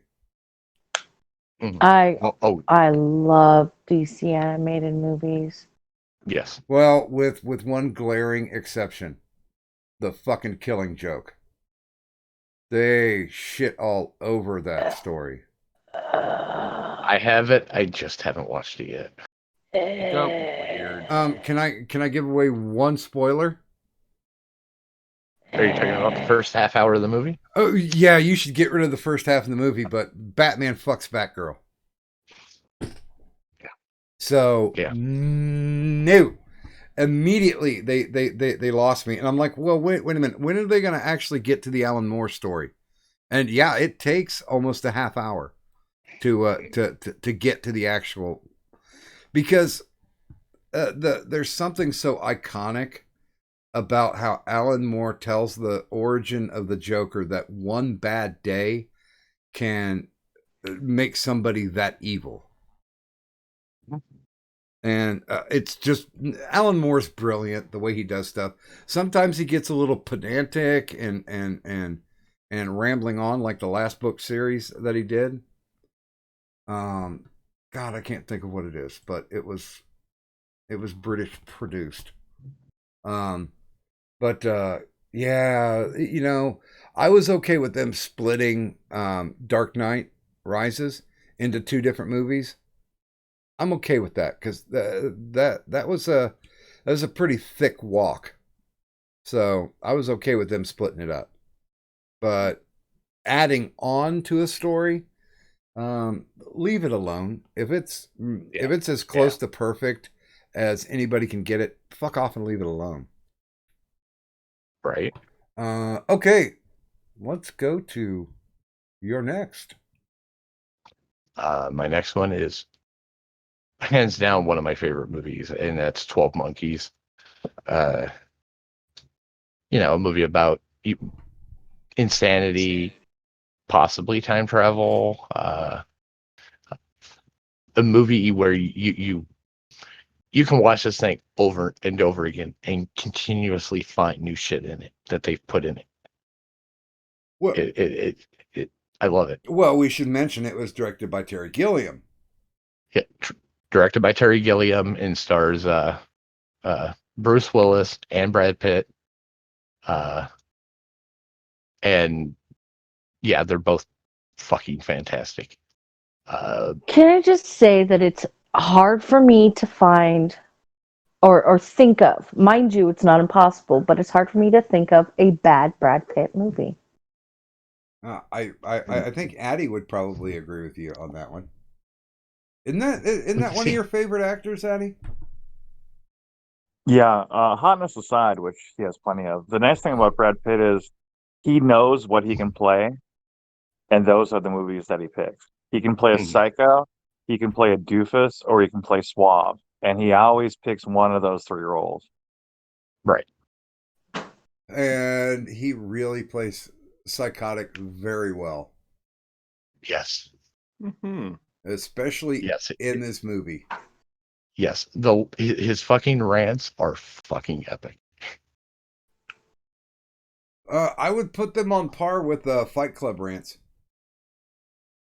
And yeah, I begin to see Addie's point because they are different psychotics in 12 Monkeys to Fight Club, but they're still psychotic characters. Mhm. Okay. Let's go ahead. And what is your next, sir? My next is possibly my favorite movie, and it's about a slacker. It's The Big Lebowski. Uh, Jeff Bridges, John Golden, God, John Goodman, Steve Buscemi, shit. This is Tons of what fucking happens when you actors. fuck people in the ass, Larry. Do you see that, Larry? This is what happens when you fuck another man in the ass. Yeah. Yeah. John Turturro, just as weird as he normally is. I'll take that gun from you and pull the trigger until it goes click. Sam Elliott showing up for no apparent reason. Right? And I don't even want you to try to describe what the plot is because it's a Cohen gig, so it's fucking all over the place. I mean, it's basically just a. Would you disagree that it's a character study? No, I wouldn't disagree at all. Just the different characters and just the different shit that the dude gets himself into over a fucking rug. Yeah. It's fucking ridiculous. Not to mention, you got John Goodman, who such an amazing actor that by the end of the fucking movie, you fucking hate his character. You're like, when the dude gets pissed off and yells at him, you're like, I'm with you, dude. Well, and we forget Steve Buscemi was also in this too. Steve Buscemi. There's also Julianne Moore is in it, and Flea. Yeah. He plays one of the nihilists. I forget the other guy who plays the lead nihilist, but you see him in like everything. Peter Stormare. Didn't he play the devil in Constantine? Yes, and he was also the crazy astronaut in Armageddon. Yep. The crazy cosmonaut. Mm-hmm. And that's okay. It's okay to be a crazy cosmonaut. Yeah. But I disliked this movie for a very, very long time. And then I just got to the point where I accepted what it was. Because, stories that legitimately have no actual end to them. I thought this was going to be like ghetto noir. And it was kind of. They were telling, like a detective story, but the person who was the detective didn't want to be a detective. Only thing he wanted was his white Russians and his weed. Yeah. And it's Credence. Mm-hmm. Okay, so your last recommendation? My last recommendation is Dragon Ball Super Broly. It compared to most of the Dragon Ball movies, this is a fucking masterpiece. I'm not gonna say all the voice acting is great because I have some issues with Funimation. But Toei's whoever Toei got to animate it, fucking hell, it has some of the best fucking animation, hands down. My first question would be, how long is the movie? Shit, I don't have it right here. Just look it up. roughly, is it like just a couple hours? About an hour and a half or so, if that. Does it have a resolution? Yes, it does. Okay, then I might watch it, because that's the reason why I didn't bother finishing watching the series of Dragon Ball Z, because it was incredibly masturbatory. You never really got anywhere. I wasted a whole bag of weed in a week on watching Toonami, because I used to play it every night on Toonami, and it was the same goddamn fight for legitimately. I think it spilled over into the next week. It was like 9 days, and there was no resolution, and it's just like, oh well, this guy got beat. Now this guy's coming in. It's like, oh fuck me, I'm out of weed. I don't want to watch any more of this. It's not funny, guys. Exactly 1 hour 41 minutes long. Yep, I was just gonna say that. Does it use the traditional voice cast on them? Yeah, it has the main voice cast. Okay. From both Toei and from Funimation. Okay. Depending on which dub you want to watch. Wait a minute. There's like two different dubs? Well, there's the original Japanese dub, which is what Toei Animation does. Yeah. And then there's, of course, the English dub, which is done by Funimation. Ah. Well, I'll be completely honest with it. You know, as long as it has my boy Kyle in it, Kyle Abear. I don't think he's in it. Really? I mean, no. You know, he was that's Future Trunks. I mean, he was instrumental, you know, because he was young Goku and narrator for like all of the Dragon Ball Z series. Yeah, no, this is in the Super timeline. So Future Trunks is already back in his time again.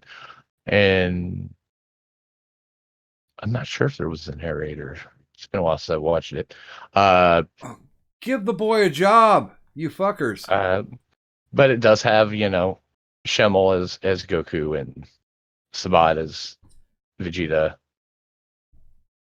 and Piccolo. Wait a minute, why is Pants laughing at me for saying Toonami, for mentioning Toonami was the fucking place to go back then. It was. And by the way, good morning, Pants Ninja.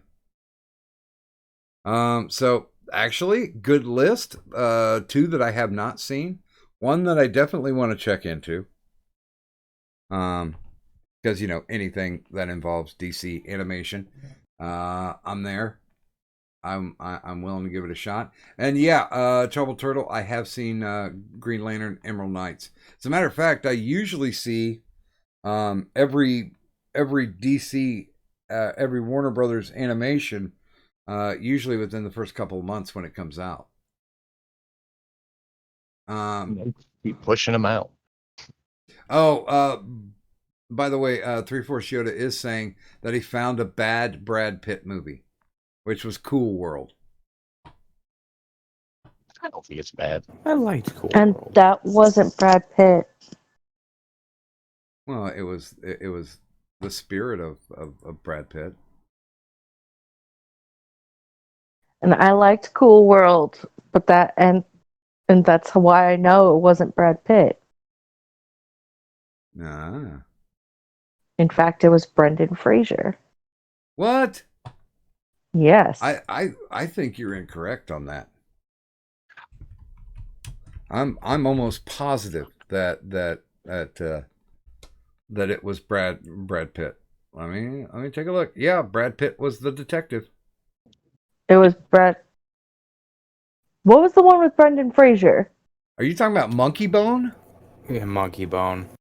That might be why I always got those two movies mixed up because it was the same kind of concept. Yeah, and Cool World was almost I think it actually was Ralph Bakshi's last attempt to actually make an animated movie. Because Cool World tanked like a son of a bitch. Yeah. Sadly. You know, it wasn't bad, but it wasn't great. It was kind of like he was trying to make it a more adult Who Framed Roger Rabbit, or at least in my mind, you know. Mm-hmm. That's a good way to. Yeah, it's a good way to explain it. Basically, an adult Who Framed Roger Rabbit. It's a good movie, though. Mhm. It's been a long time since I've seen it, but at the very least, Ralph Bakshi, well, he's the king of rotoscope, but I've never really completely disliked anything that he's done. As a matter of fact, I like the animated Lord of the Rings better than the live action. And by the way, I'm going to bring in 3/4 for a little bit because 3/4 got something to say. It's better to burn out than fade away. Why can't I drag him in? What's going on? Kadant, can you drag him in?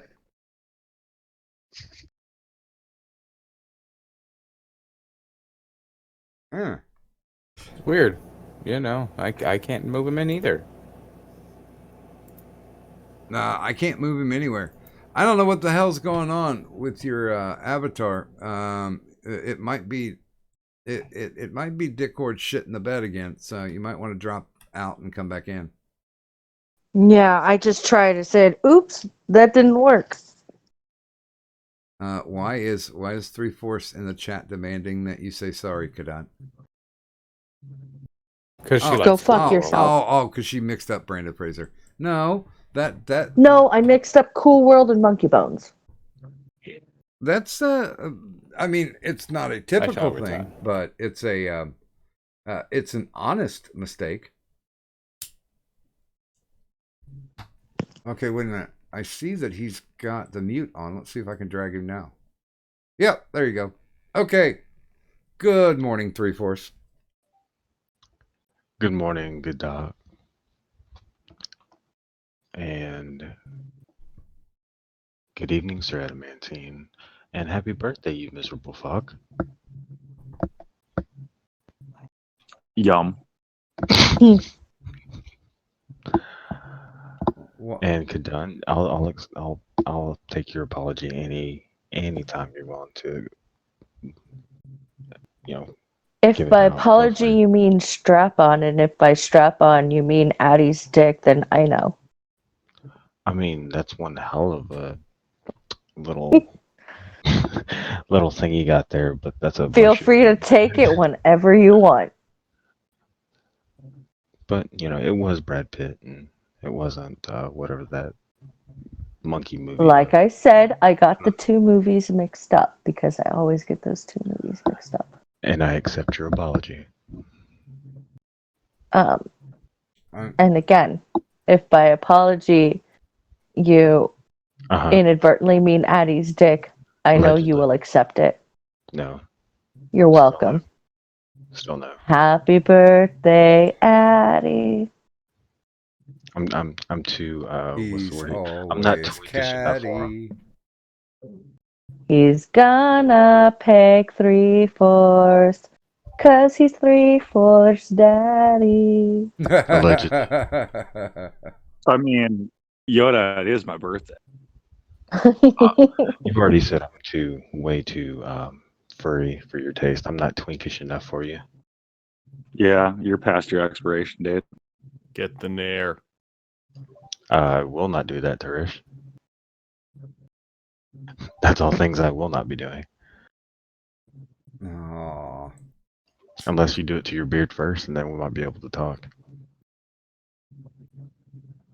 Oh man, that's going to take a lot of nair. Also, that's not going to happen. I just oiled this thing. Oh, dude, when I That does not sound like your beard. when I did the when I cut my beard, it was like a 3-phase thing. I took the scissors, cut down as much as possible, took the electric trimmer, hit it with a second wave, and then it got it low enough to where I could pull the razor out. Oh yeah, That took time. Yeah, I was there before. Or I Wait, what? No, like where I got rid of my beard completely. I did it for my brother-in-law's wedding because I was in the wedding party, and traditional Taiwanese tradition means that like all the men in the wedding party actually have to be all clean shaved. Were you allowed to keep sideburns? A little bit, but they got singed with the fireworks. Oh my! You don't strap fireworks to your sideburns. I know Well, all the other kids are doing it, but unintentionally. still. No, you don't understand. He was walking in like it was a WWE entrance, and they were going off beside him, and he happened to have like a Undertaker moment. Well, no, I had to throw them in front of the house, and there were a The lot of them. the children? No, the fireworks. Wait a minute, you had You to didn't throw. specify. I like the other thing better. I like throwing the children in front of the fireworks. That's a lesson that some kids really do need to learn. No, you just Some point the do, fireworks at but- them. Fuck that. But then they usually retaliate because, the Chinese are really good with fireworks. So naturally, Asian kids are just well versed at, shooting off fireworks at the gaijin. That's not nice. Gaijin are people too. They learned it from all those Godzilla movies. Oh yeah, I know. And yeah, Addie, if you haven't been watching in the chat, everybody so far in the chat has wished you a happy birthday. Do you feel loved? He shouldn't. I'm sorry. That was just me holding back tears. I feel very loved. Mm-hmm. So I take it you used your sarcasm to hold back the tears. Sarcasm? What's that?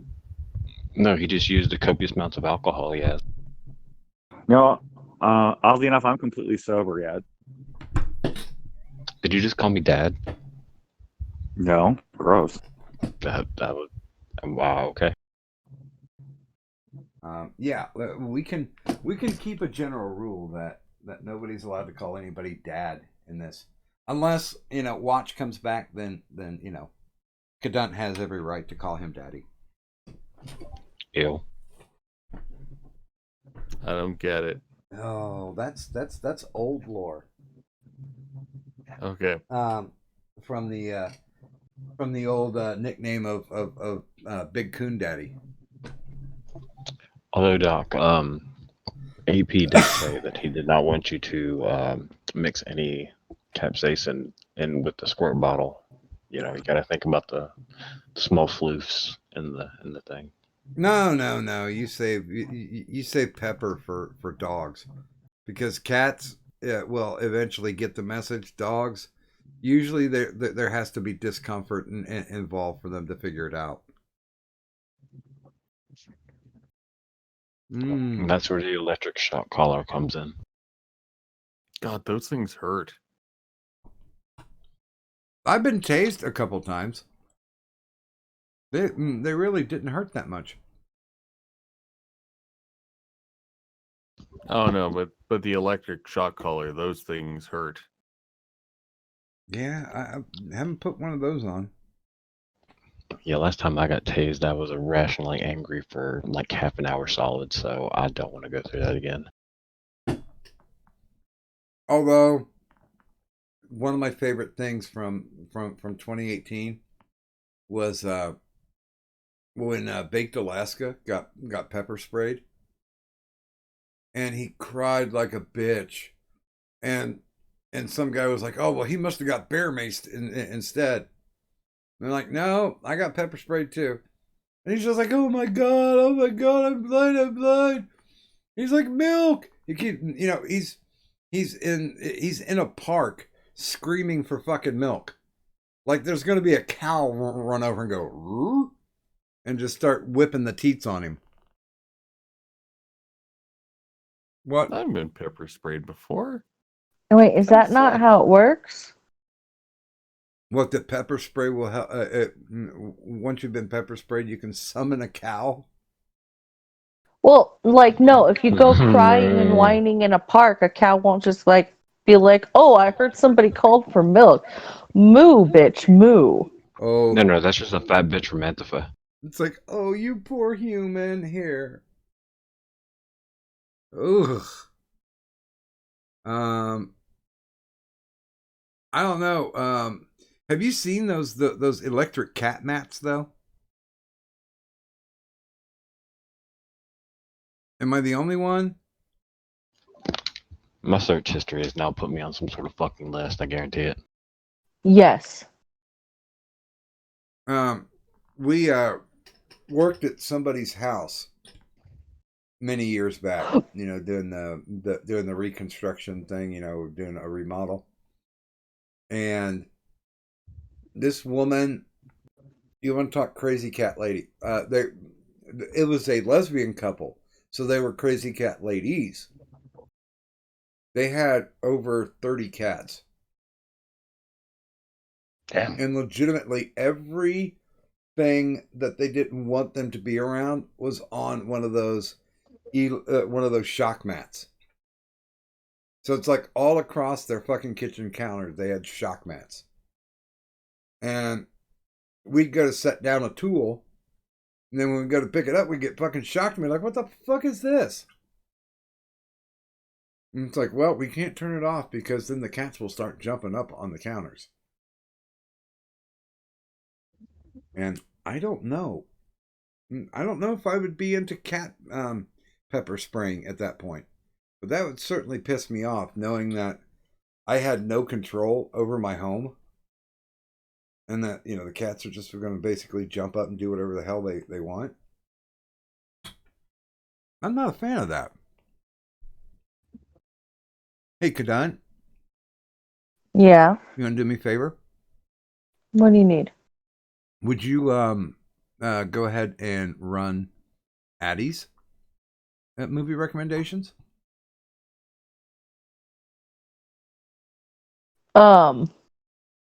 What do you mean? I can tech it, but would you lead the charge? By the way, love y'all. Good night. Yeah, thanks for stopping by, Through Force. And yes, he did want to come in, Addie, specifically to say happy birthday. So I'll go ahead and move over to the movie screen. Okay. Bing, we're there. Take it. I don't have a list of Addies. Well, I mean, I can send you that, but you kind of got the basic setup of what I'd be doing. Yeah. But if you need Addie's list, there you go. Well, no. Like I said, the reason I can tech it. Oh. You just get to lead the charge. So Addie, what are your movies from bottom to top of your list, I suppose? You haven't been listening at all, have you? No. You are so fucking grounded. I'm so bad at this. Like, I don't know. All I want to do is eat the last of my cold chicken McNuggets. Oh my Then God, you're abdicating your responsibilities, Doc. I know, apparently. Fuck. um Okay, Addie, well, because we're talking about what's the first movie? Addie's at yeah, like Addie, like your 5 picks for, recommended movies, We to watch we go to through. help ease the Oh boredom. God, I was so mediocre at this, but I feel much better now that you're just like, yeah, fuck it. Well, because like I'm not Doc, Yeah. you are skilled at this stuff. You are far more organized in the brain. I just kind of prattle on at the mouth every once in a while and come up with like stupid shit that spouts out. The fact that you have skill, you know how to do the thing. I just go, oh hey, the movie, and you have the fight, and that's okay, cause fight is okay. Fight is good. You write the fight. I like chicken nuggets. And the movie. Oh, by the way, What movie you recommend watch? for after stream, remind me to tell the chicken nugget story. Okay. But yes, please, Addie. So Addie, what is the first movie on your list? The first movie on my list is Basic Instinct. Okay. Now, get ready, everyone, because I'm going to sound straight for a second. Way back then, Sharon Stone was a 9 point something. And Predatory is all hell, which is super hot, too. It was a good film, which, by the way, has held up to the test of time. Now, I have I have a difficult thing with Sharon Stone because I remember the first movie I saw her in was King Solomon's Mines, and she reeked of crazy. This was pretty much her perfect role. But look, all I'm saying is she was a fine-looking woman back then. well, now for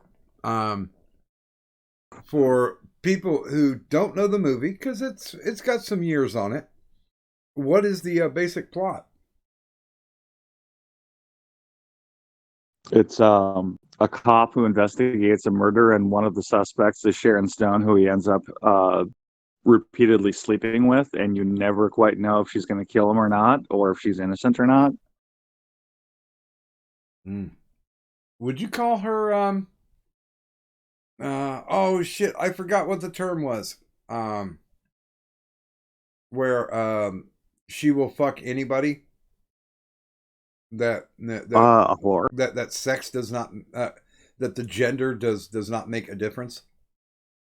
Oh yeah, she also had a girlfriend in that film, which, considering how old that movie is, that was a little bit risque too. And Michael Douglas aggressively fucking somebody. That seems to me like normal day life for him. Well, he is married to Catherine Zeta-Jones.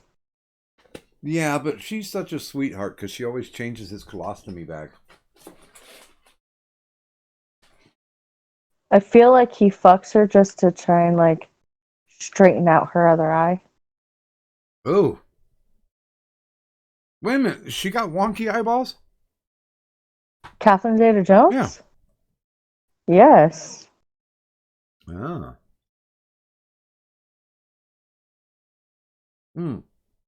That is something that I did not know. Yeah, was it an 80s or a 90s movie? I forget. 80s. Early 90s. Oh. I thought it was like late 80s. I mean, same general difference, but... Well, let's see. And of course, the thing... Yeah, 1992. The thing that was most known for was the interrogation leg crossing scene. Where she's not wearing the underwear. Yeah. Where apparently she's wearing a smile below her waist and she lets everybody see it. Although that whole scene was pretty sweaty and creepy. Newman. Yeah. He was sweaty and creepy in that scene. Yeah, he was.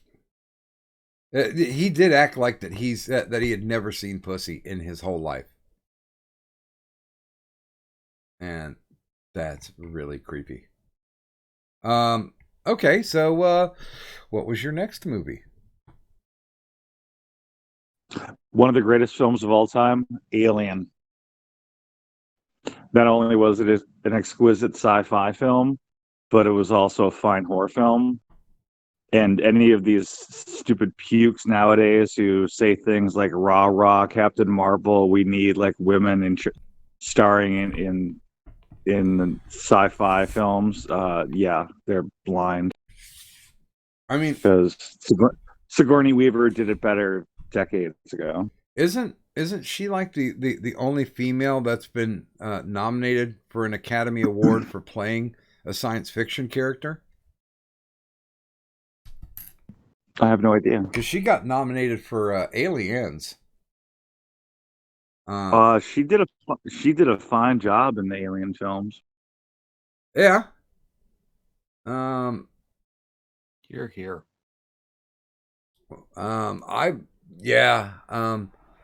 Even it was so funny because when I just watched a behind the scenes on Ghostbusters, and they were talking about how Sigourney Weaver walked in to do the audition for Dana.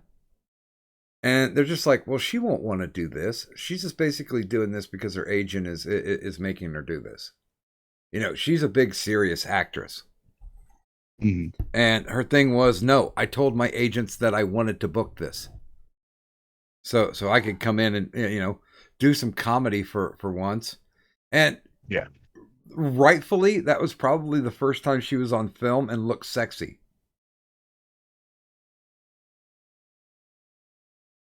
I mean, she's got a weird face that it looks good from some angles and it looks not good from other angles. But like when she was like towards the end of Alien, when she was like just in underwear, she's a good looking woman. She looked more sporty, if that makes sense. And I'm kind of not like a guy who's unlike you know, Schwarzenegger in Total Recall, where it's where she's talking about being that he liked them demure, athletic, and slutty. Well, here now, okay. By the way, also played by Sharon Stone in Total Recall. And by the way, prove me wrong. Here's a picture of Sigourney Weaver on set doing her Dana Barrett. And also, when she went in to do the audition, she was like, you know what? I think that our characters should be the dogs and do the transition into becoming the dog statues. And she actually got down on all fours and acted it out for them. I don't know if that's commitment, but something. Good on you, girl. By the way, Pants is saying that I am impressed thus far with your selection and your knowledge, Addie. Well, it just gets better now. Well, speaking of, let's go ahead to the next. Number 3 is a movie that I bet all of you have heard of, but very few of you have ever seen, and that would be Casablanca. A movie from the 40s with Humphrey Bogart. What was the woman's name? Lauren Bacall. No, Ingrid Bergman. Was it Ingrid Bergman? No. Okay. Ingrid Bergman, and probably more important, Peter Lorre and Sidney Greenstreet. Yeah. 2 beautiful character actors. Laurie plays a scumbag very well. What made this movie fantastic was it's the kind of movie they wouldn't even try to remake because there's no special effects, there's no explosions, there's really no action. It's just both intelligent and witty conversation and interactions between people. Well, and lay out the plot, because I think there's an important point here. The plot is Humphrey Bogart owns a bar / nightclub in Casablanca, and there is a man who's being hunted down by the Nazis, who's trying to flee Europe, and he's trying to do it via the city of Casablanca. And the whole thing is, does Humphrey Bogart help him get out or not while the Nazis are trying to arrest him, which they can't do. They legally can't do in that city. Yeah, because Casablanca's in Morocco, isn't it? Mm-hmm. But here's my point for the plot. There's no reason why this couldn't be done again, but I don't think there's anybody in Hollywood who has a grasp of noir. And this movie just oozes noir. Well, it couldn't be done again because the audience doesn't have the attention span to actually watch a movie that is based on thought as opposed to screams or explosions or pukey romance or, utterly shallow things. Tom Cruise stars as Rick Blaine, nightclub owner, Casablanca Unleashed. Explosions. Yeah. Directed by Michael Bay. Yeah, I mean, and honestly, I know we had the discussion before, but it always seems like that we're talking, a movie that was early 40s.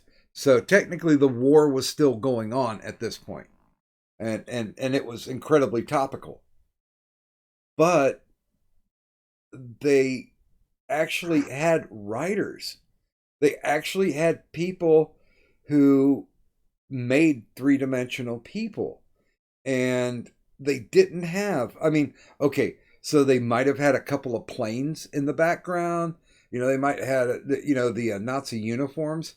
But if somebody remade this, they would probably try to do like fucking Michael Bay did with Pearl Harbor and just try to CGI the shit out of it. And I think Hollywood's gotten incredibly lazy. So my reasoning would be is that Hollywood's incredibly fucking lazy and would try to do the shortcuts with green screens and digital effects and probably a lot of bullets and bang bangs. I mean, it is truly a character study. And I do think it's better than Maltese Falcon. And it's got a very good romance story. Although the Maltese Falcon was also a quality movie, and Cherish and I were talking about this earlier. Another one was Arsenic and Old Lace. So I'd just like to give those two honorable mentions. I think everybody who hasn't seen Arsenic and Old Lace, the Cary Grant version, because I know it's been remade a couple of times, but none so better as the 40s version of it. It's and plus it was directed by this one guy named Frank Capra. He's the guy who did Mr. Smith Goes to Washington and It's a Wonderful Life. He's very good at doing presenting three-dimensional characters on the screen. He was one hell of a director. Okay, so sorry, got off there. What is your next movie? My next movie is Clue. as in based on the board game Clue. That's a good I'm not point. even a fan of comedians, but boy, do they have a lot of comedians who were actually funny in that film. Tim Curry, though. Yeah, I was about to say that one had Tim Curry in it. And And don't forget Madeline Kahn. and honestly, I do think Madeline Kahn was much hotter than Miss Scarlet, Leslie Ann Warren, in that movie. Well, in life actually, but I think you secretly liked the Asian cook, didn't you? me? Mm-hmm. Wait a minute. The one that was so big that when she fell out of the closet dead, they couldn't even hold on to her. I likes my women's big, but I do likes my women's funny too. A good sense of humor does go a long way, and I think that Madeline Kahn, in her off-screen time, would be an incredibly intense person. But I've never seen her in anything where she didn't give me at least one laugh.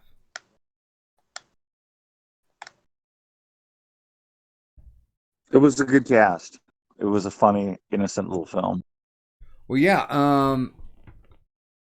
Now people might or might not know these names, but these names, especially in comedy, were iconic. I mean, Madeline Kahn, Eileen Brennan, Tim Curry, Christopher Lloyd, Martin Mull, Michael McKean.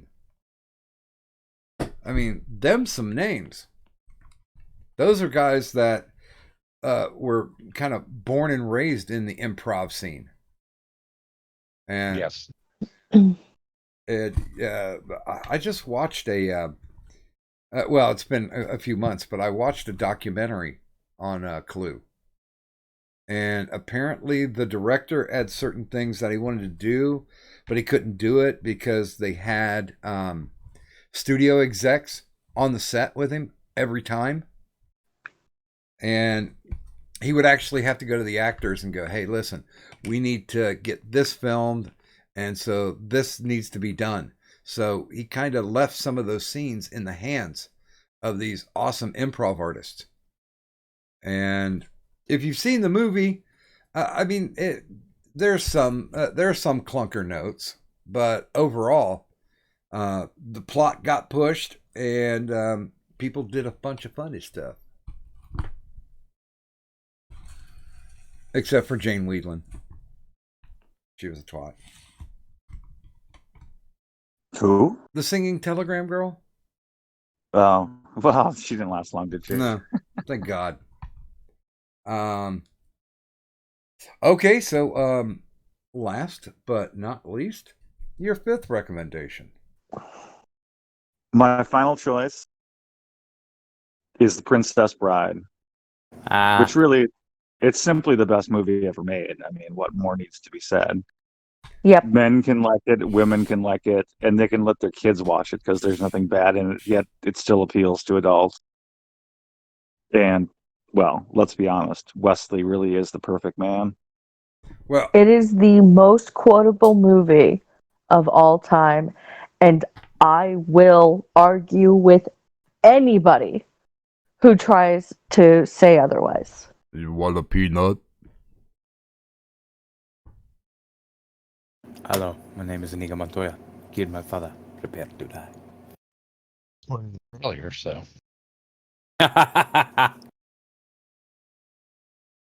Keep using that word. I do not think it means what you think it means.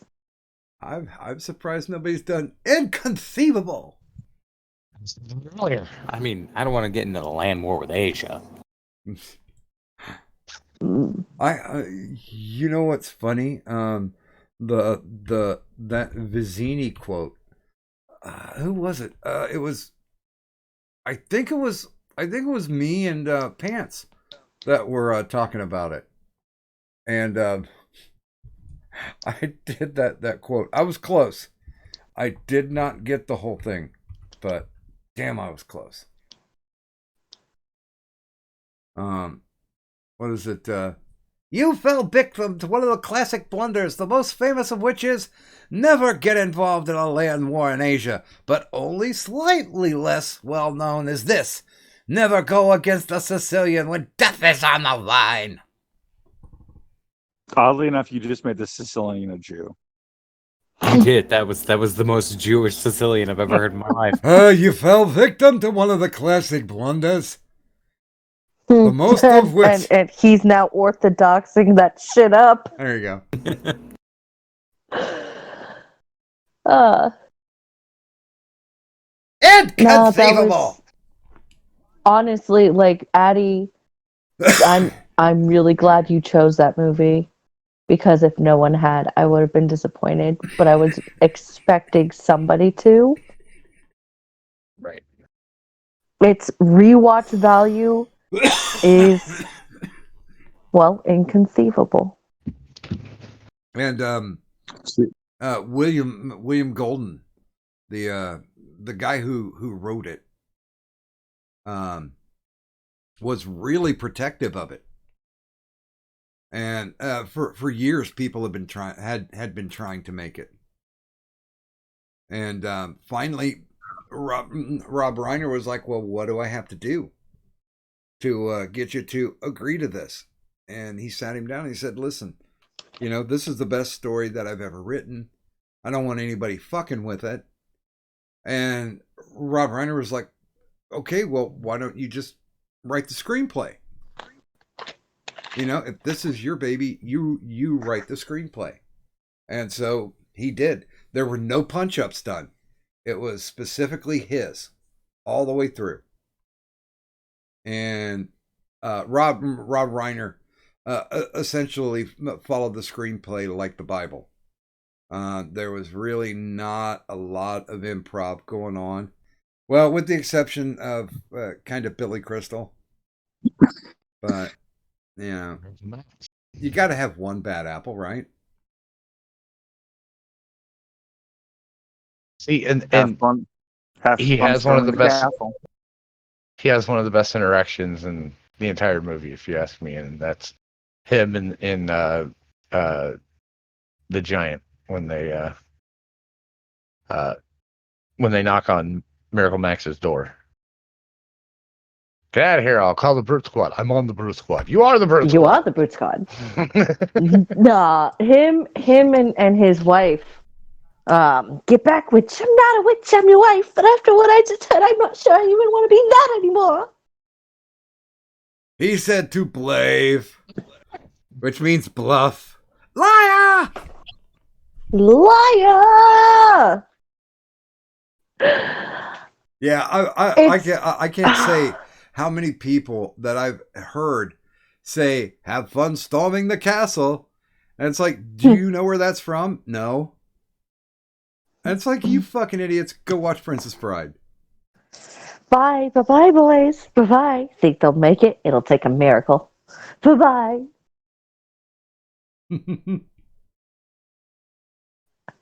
If only, So, if only we had an apocalypse cloak. Or you mean like this one? can I just say, the rest of us all suck. Addie, you picked the best movie. Yay! Happy birthday to you. Now Vizzini's a Jew. Ah! Yoink of all! Happy birthday. I hate you all. By the way, for all of you in the chat, if you would like to give Addie some appropriate birthday wishes, if you have a penis, get that shit nice and trimmed and shaved up and then send him a picture. Oh my! Get a man thong. Gyrate in it for him. Yeah, I know Sir Nickelback did that once for me. I still have to find the actual, banana hammock. But I'm dying this year, so you're just gonna have to go with the... What did I tell you? What? you're not allowed to die. I can't stop. Okay, see, okay, that you're, and there you go, just being disrespectful I'm today sorry. on the day of Adamantine's birth. Like, really? Here. Fuck my face. There you go. That'll make Addie happy. Yeah, Wait, yeah. wait, let's check in. Addie, did that make you happy? I'm still trying to figure out what. Fuck my face. Oh, I was looking for a picture. All I got was a call. Oh. I said the phrase "fuck my face" for you. Oh, okay. If you insist. Aggressive fellatio. And Is there any other kind? Not really. by the way, There can be. good morning to Bastard Beast in the chat. Hi, Bastard Beast. Send Daddy dick pics. It's his birthday. It is.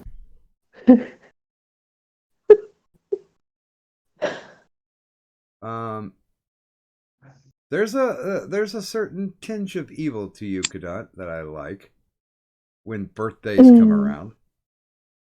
Mm-hmm. That's why. Especially because nobody knows mine. Are you sure about that? I'm fairly positive. Okay, then. We could find it. I am. It's hard for people, like, I'm Dog, the internet bounty hunter. I can find anybody. well, I actually think I have your birthday saved in my phone. I don't, but how? Because you had told me that your birthday had been a couple of days before. That's like not a while specific ago. number, so haha. So I basically just saved the week. Ooh. Now I'll narrow it down eventually. Now I do have a friend who, when it's getting close to her birthday, she demands that her friends celebrate her birthday for the whole week. Like almost turning it into like Hanukkah, to where like if you see her or if you talk to her every day, you have to give her a present. Yeah, that's not happening. Yeah, I Maybe will we can do that, but I don't know your friend. yeah, she ain't got many friends. Let's put it that way. No shit. It's like I will be more than happy, because I used to see her almost every day, and I'm like because I initially worked with her.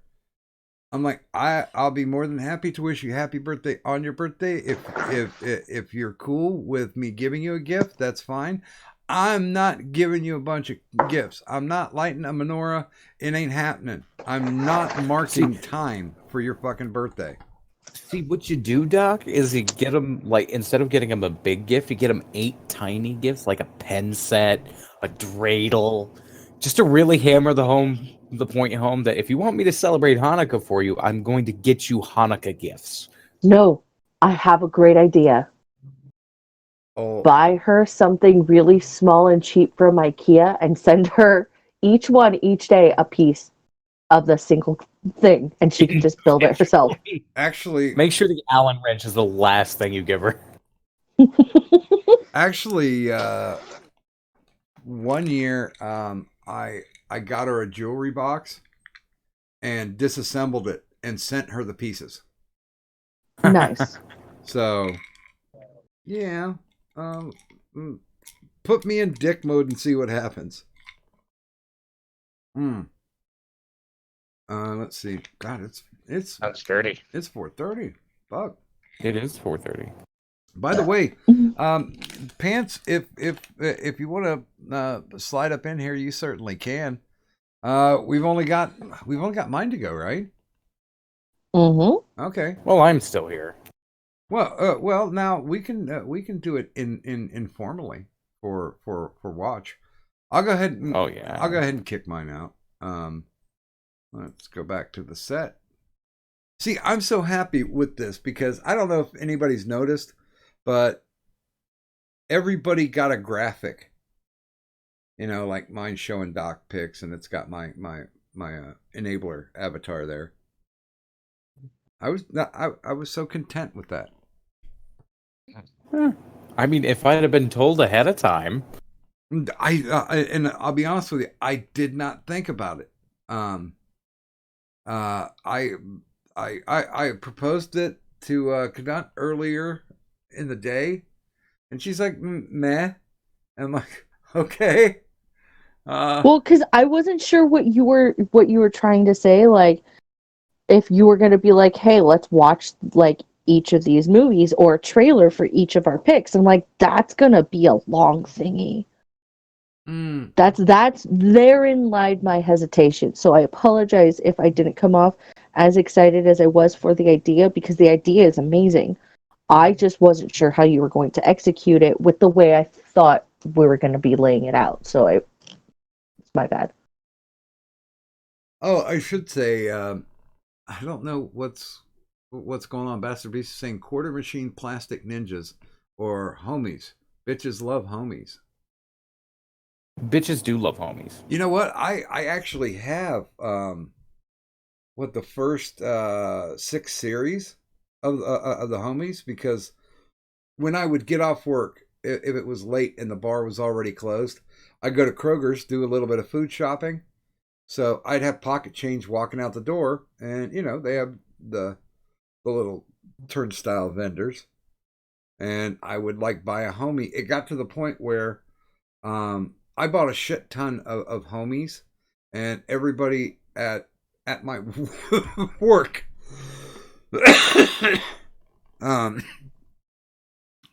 everybody in my group ended up getting their own homies. And the corporate toured, and they saw these homies on the desk, and they made us take them down because they felt it could be misconstrued as being gang related. Now, keep in mind, gang related, and this is a panty company. Well, you never know. Those panties could be your bandanas. You wear a blue thong on the left side. Yeah, that's the Crip side. Is it? Yes. I don't know. I had a buddy of mine in the early 80s. He's like, yeah, man, I'm going to make this a fashion statement. And he used to tie bandanas around his jeans, like around his thighs and his calves. Mm-hmm. Different colored bandanas. And I'm like, dude, the only thing that this is achieving is people thinking that you're gay because you've got like a rainbow of bandanas tied to your legs. Or that he's a heroin addict. Or maybe he cut an artery and is doing everything possible to make sure to tourniquet that. See, because one of the things that I actually had my dad get on me about was the fact that I used to always have like bandanas or hair ties, and because I didn't want them slipping off my arm, I would like put them up on my, like I would put them up above my elbow. And so he would be like, "What are you doing? Drugs now?" I'm like, What are you talking about?"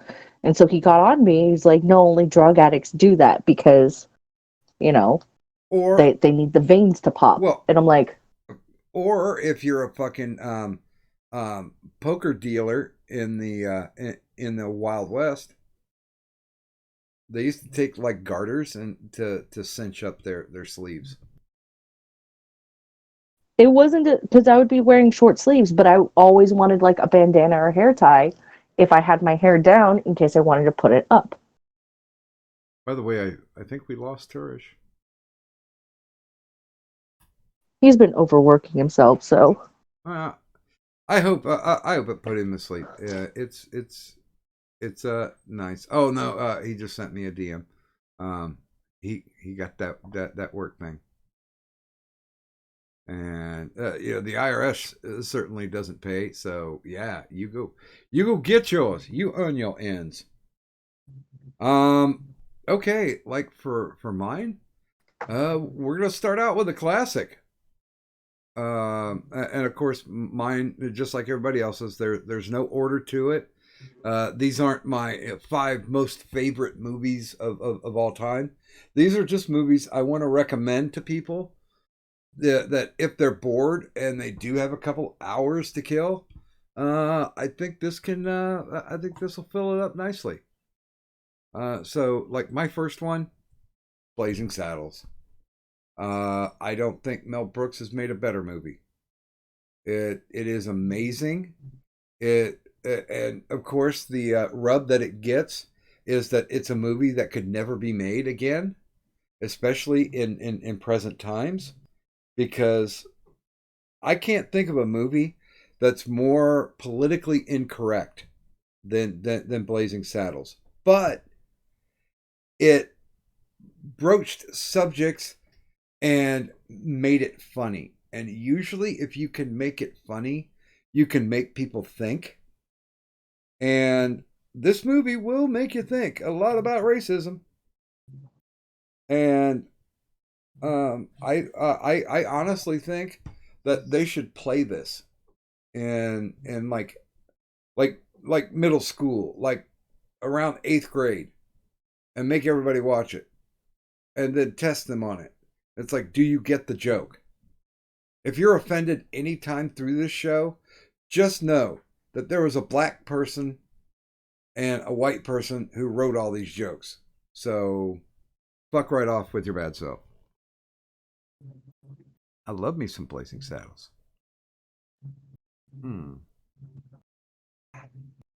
Let's see. I got to get back to the tech here.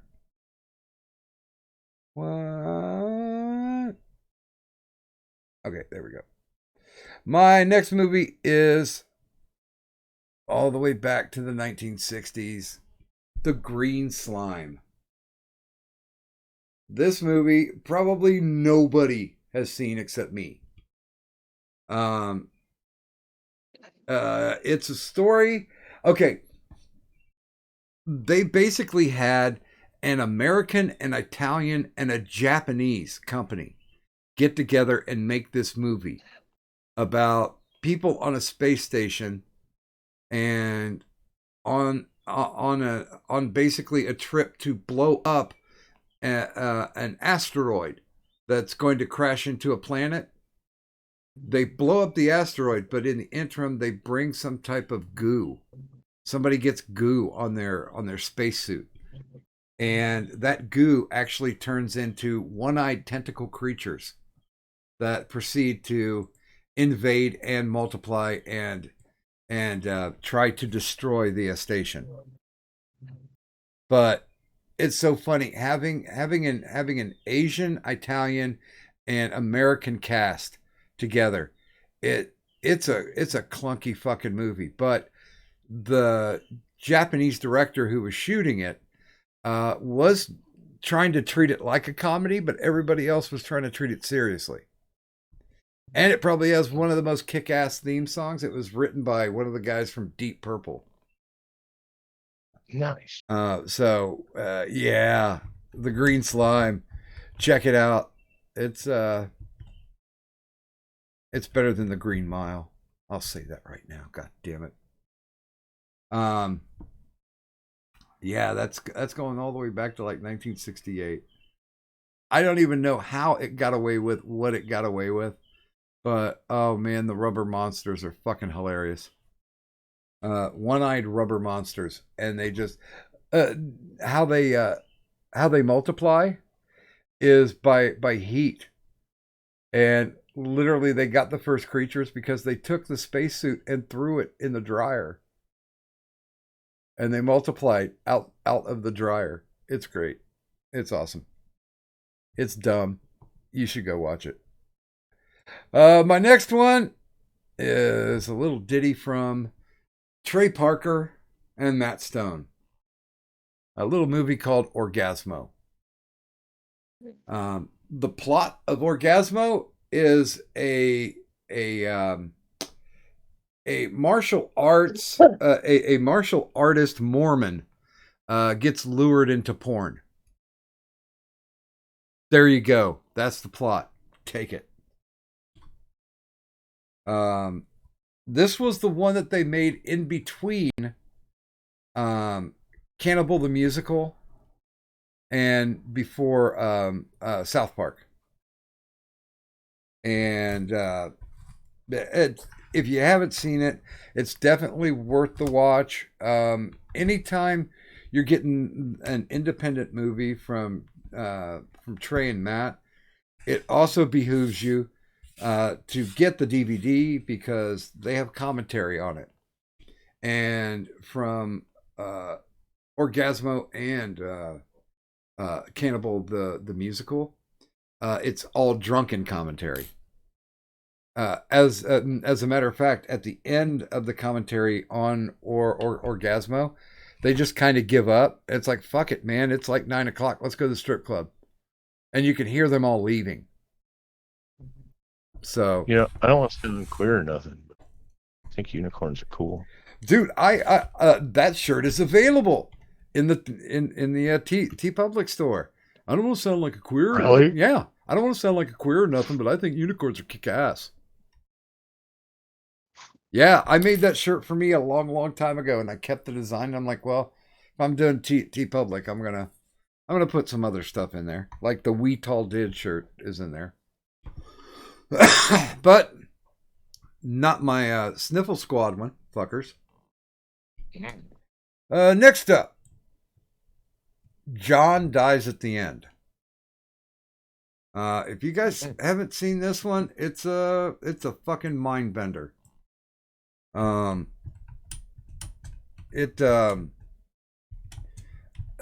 say it's a low budget movie. But it was directed by the same guy who did all the Phantasm movies.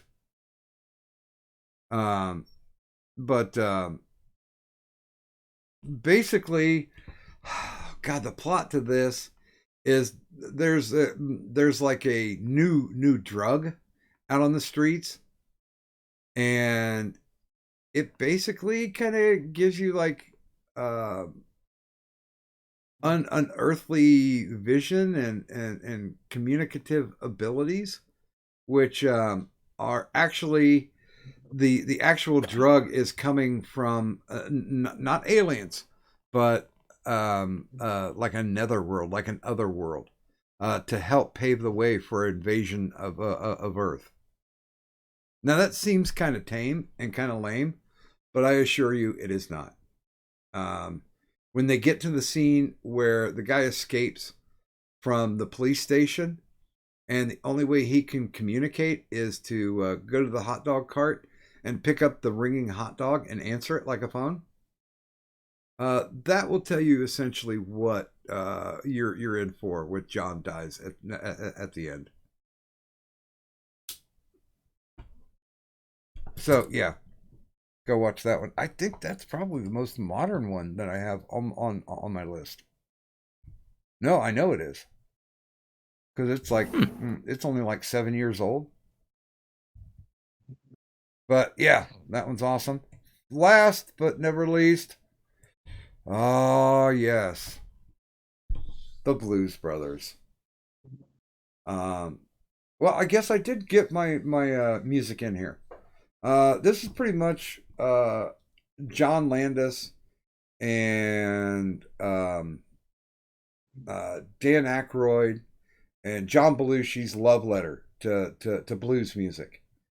As a matter of fact, without this film, the blues movement probably would have died out. But it's so funny because they got all these amazing blues performers for legitimately like pennies on the dollar, because of the fact that blues was dying out.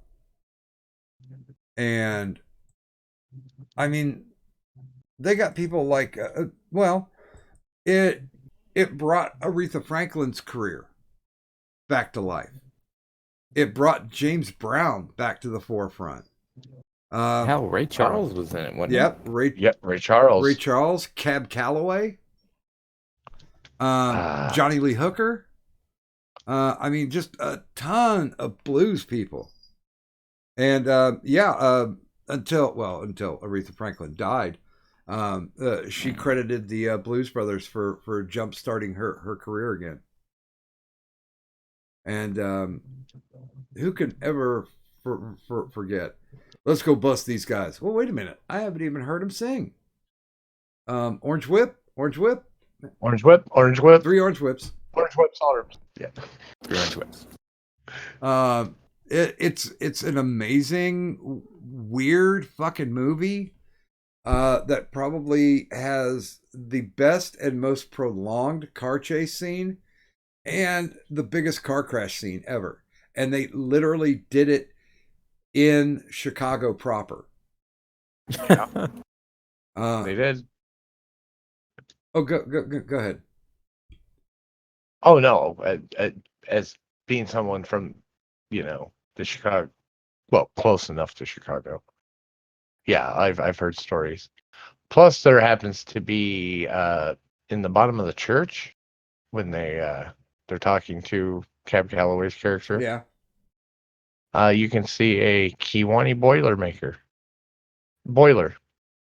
that were made here. Neat. Well, what is it? I know Belushi was from what, Winnetka, Illinois, and I know both he and Aykroyd were part of Second City, the Chicago comedy troupe. Yeah, but Aykroyd's Canadian. Well, yeah, I mean he crossed the border. You could do that back in the 70s. Humboldt Park. What, huh? John Belushi was born in Humboldt Park, Chicago, Illinois. Awesome. I am the Googler. Plus, Kathleen Freeman as the nun. Just whipping the shit out of them every time they would cuss. I mean, the supporting cast was amazing too. I mean, Carrie Fisher was there, John Candy, even Frank Oz makes a cameo at the beginning. It's just people wanted to be in this movie because it's just like, this fucking sounds like fun. They were on a mission from God. Yeah. Oh, they saw the sketches and were like, okay, sign me up. Yeah, now of course, Blues Brothers 2000, not so much. I still like the movie just because. Yeah, it's. Oh, go ahead.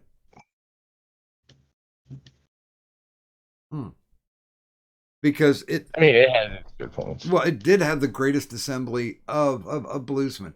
They would never ever have a room filled with as many, 5-star blues guys as they did in 2020. But no, Blues Brothers. If you haven't seen it, just remember it has Illinois Nazis. And you can also rent it on YouTube for a pretty cheap price. Go and buy it because Yeah. If you buy it, hell, you can buy it off it too. Well, I mean, you get some good commentary with it. But yeah, so that's my picks. That's my shits, and yeah, I think as far as it goes, the well-rounded probably the well-rounded award probably goes to Addy. No, It's his birthday. It is. He'll cry if he wants to. Trouble Turtle just said, "Tell us how you feel about Blues Brothers 2000." It was the exact same movie. Unfortunately, the lead character, which I don't think John Belushi really added a lot to the movie. It was more Aykroyd, but yeah, other one in 2000. It wasn't John Belushi in 2000. No, it was John Goodman. Yeah. What the fuck was his name? He's been in so many movies, but I can never remember his Who? name. John Goodman. John Goodman. Yeah. That's who it was. By the way, have a good morning, Pants. He was not a strong blues brother.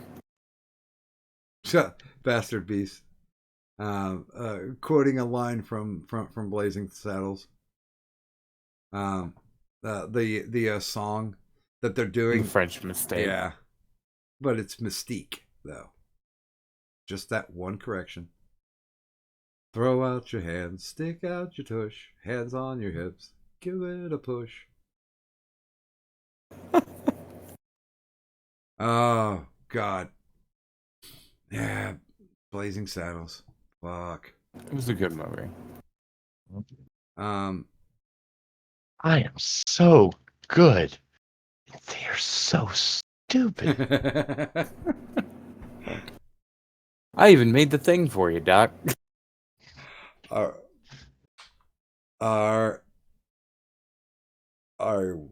we okay? Well, I don't know. He made poop. Are we black? Yes, we are. Okay.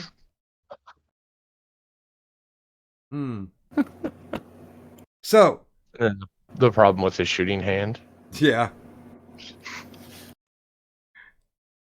I threw my guns down and walked away, and the little bastard shot me in the ass. Did he? It's Twoo. It's Twoo.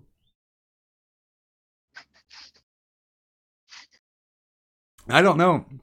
I still use lines from it.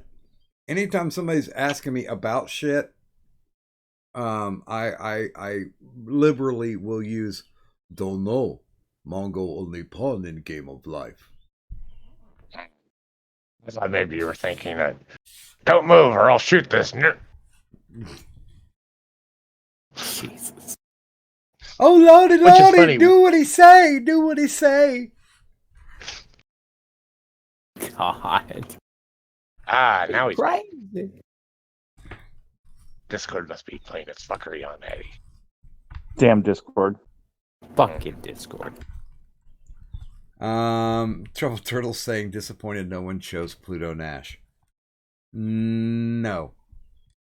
Never seen That's like an hour and a half of my life I'll never get back. it. We want to watch stuff that's fun. Okay, so watch. You're here. Yeah. I am here. You're not queer. So we're going to deal with Only it. half. So we're going to deal with it as I don't have a graphic for you, but what would you say would be Oh yeah, your five I movies? made you one and sent it to Oh, you. well, fuck. Well, no, I mean as far as being able to kick a graphic, but Oh yeah, you just have to take the thing that I sent you and then like put it over one of the other ones as an additional PNG file, and you can absolutely throw it on there. well, if you'd like me to do that, you're just going to have a blank screen. But I'm good with it. Hold on. I'm cool with a blank screen. All right. We'll get you hooked up. Give me just a moment. I'm glad to give you just a moment. Caduntris Uno momento. sent me a burb. Aw, Okay, so she shall be right back. So I will. just as a cameo before this thing comes in, not a cameo segue. I've slowly come to a realization that I don't use Facebook to talk to people anymore. Really?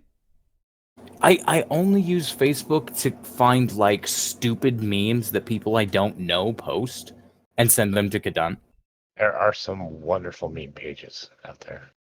Yeah, I don't follow any meme pages. It's just I don't know if I just know a lot of shit posters or a lot of shit posters know me and happen to do this. But my Facebook is constantly inundated with like things that I get a kick out of, but I wouldn't necessarily go buy. Like the Wish advertisements, but all of them are shit that would make Kadun laugh her ass off. So I drag these up for no reason other than like, I've got nothing better to do. Let's spam Cadunt with bullshit off Facebook.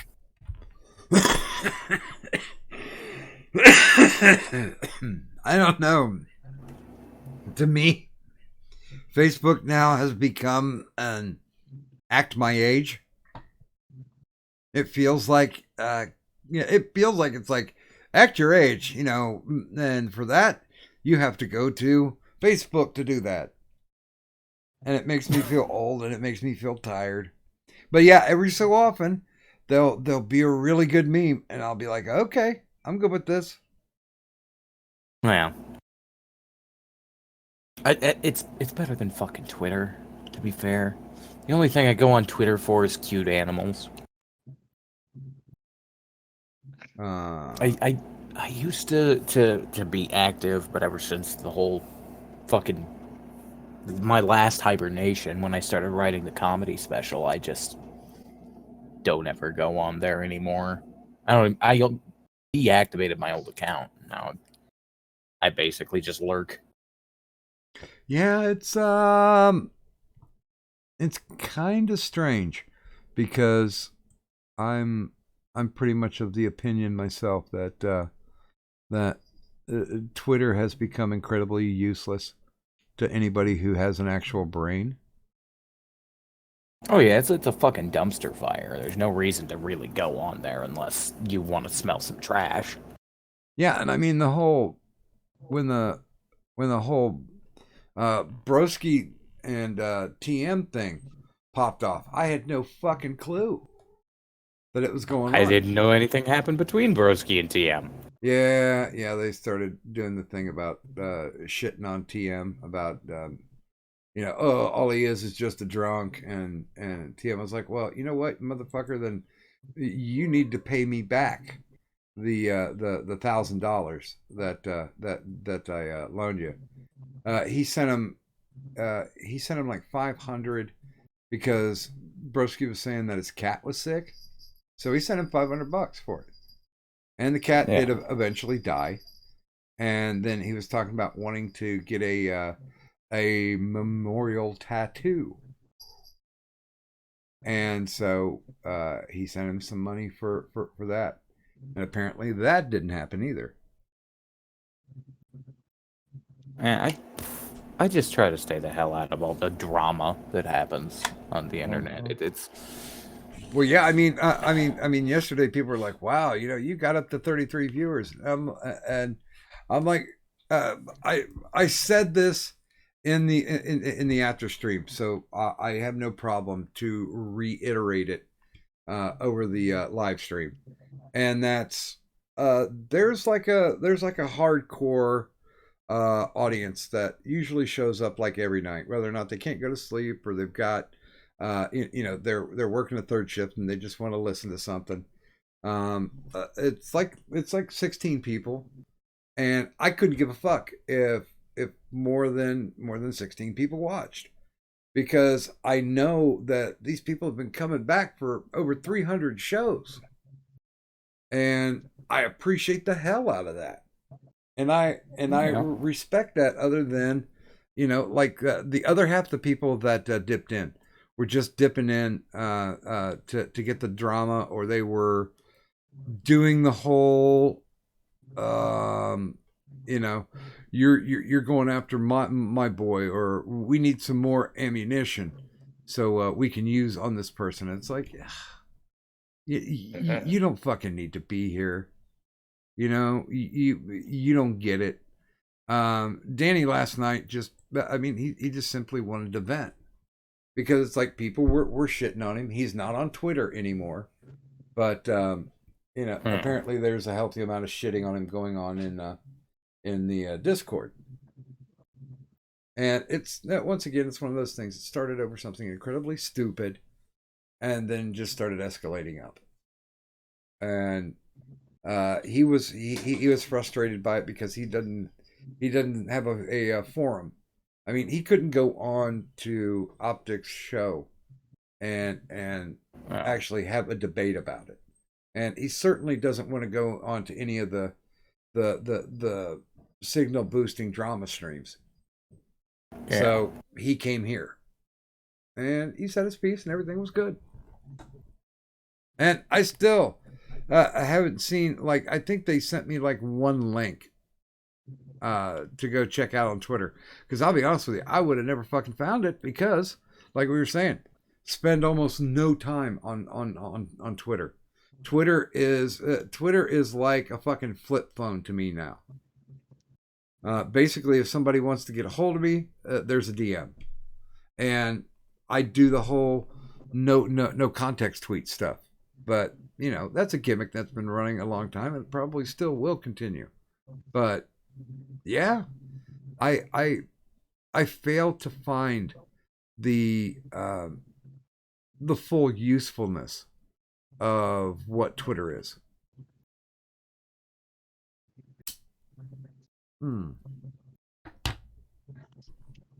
Okay, if you're ready, bang, there it is.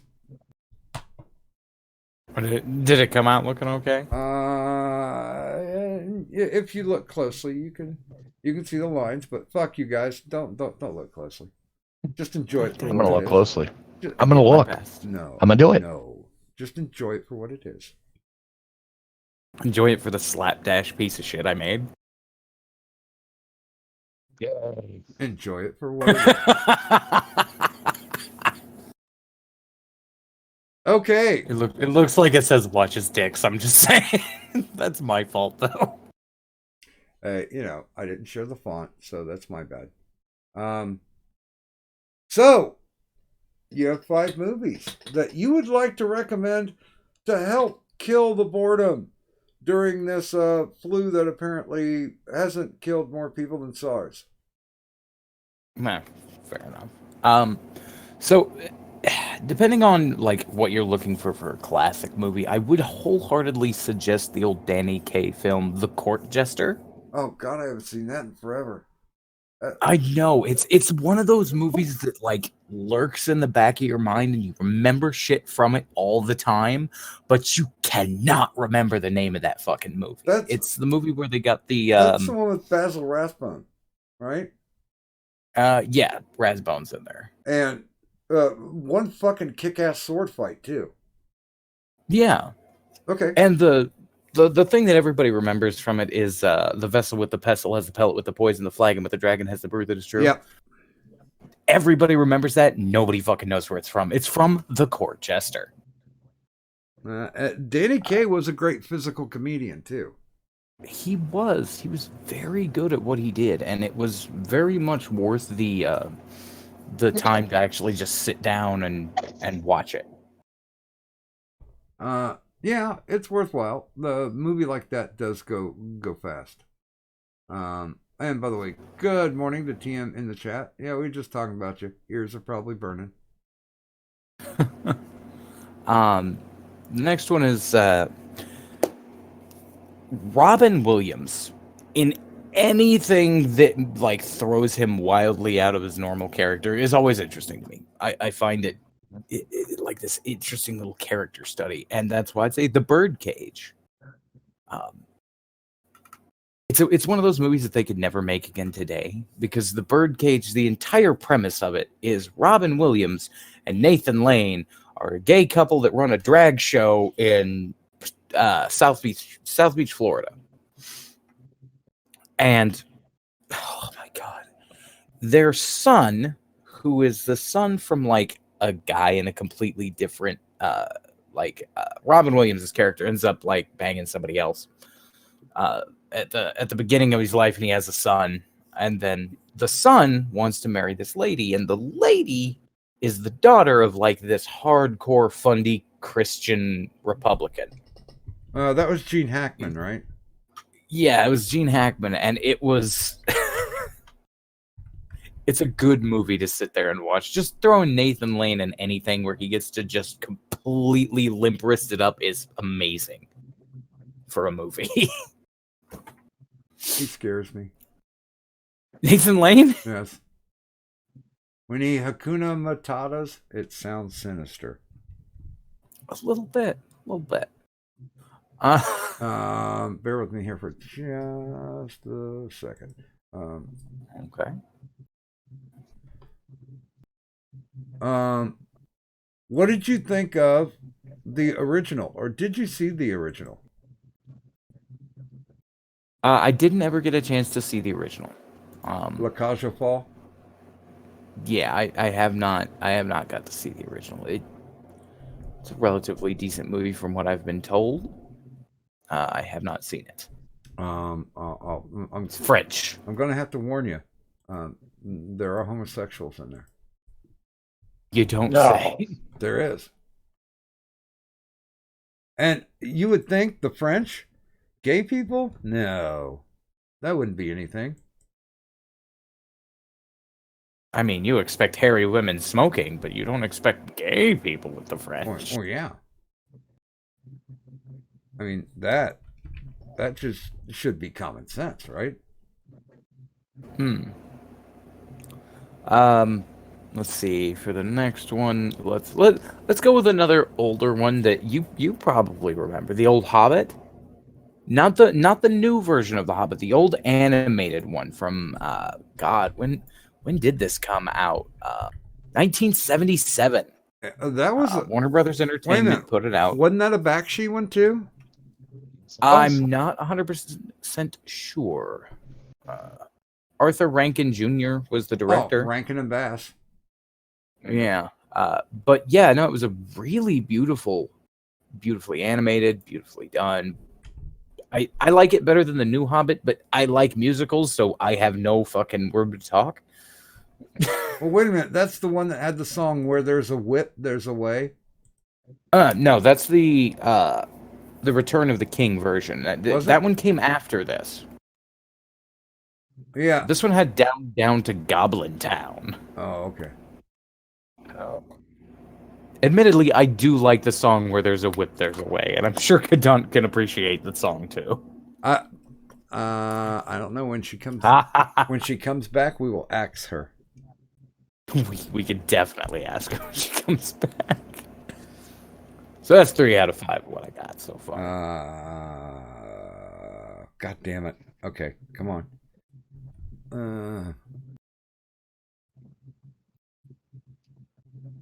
So, let me. Hey, have you ever heard about the concept of backstab movies? Ghost Ship is somewhat heralded as like the king of backstab movies because like everybody's stabbing everybody else in the back. You know what I mean? Kinda. So,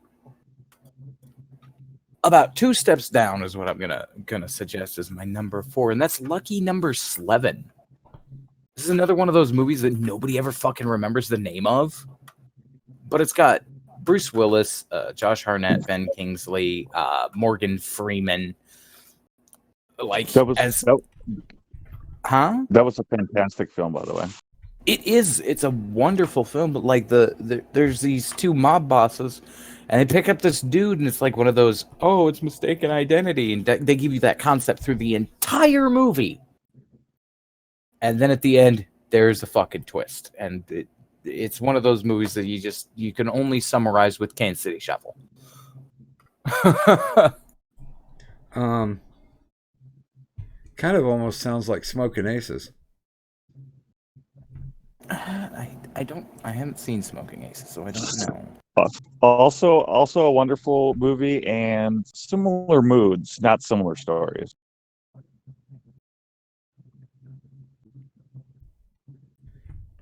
But yeah, no, it's a great film.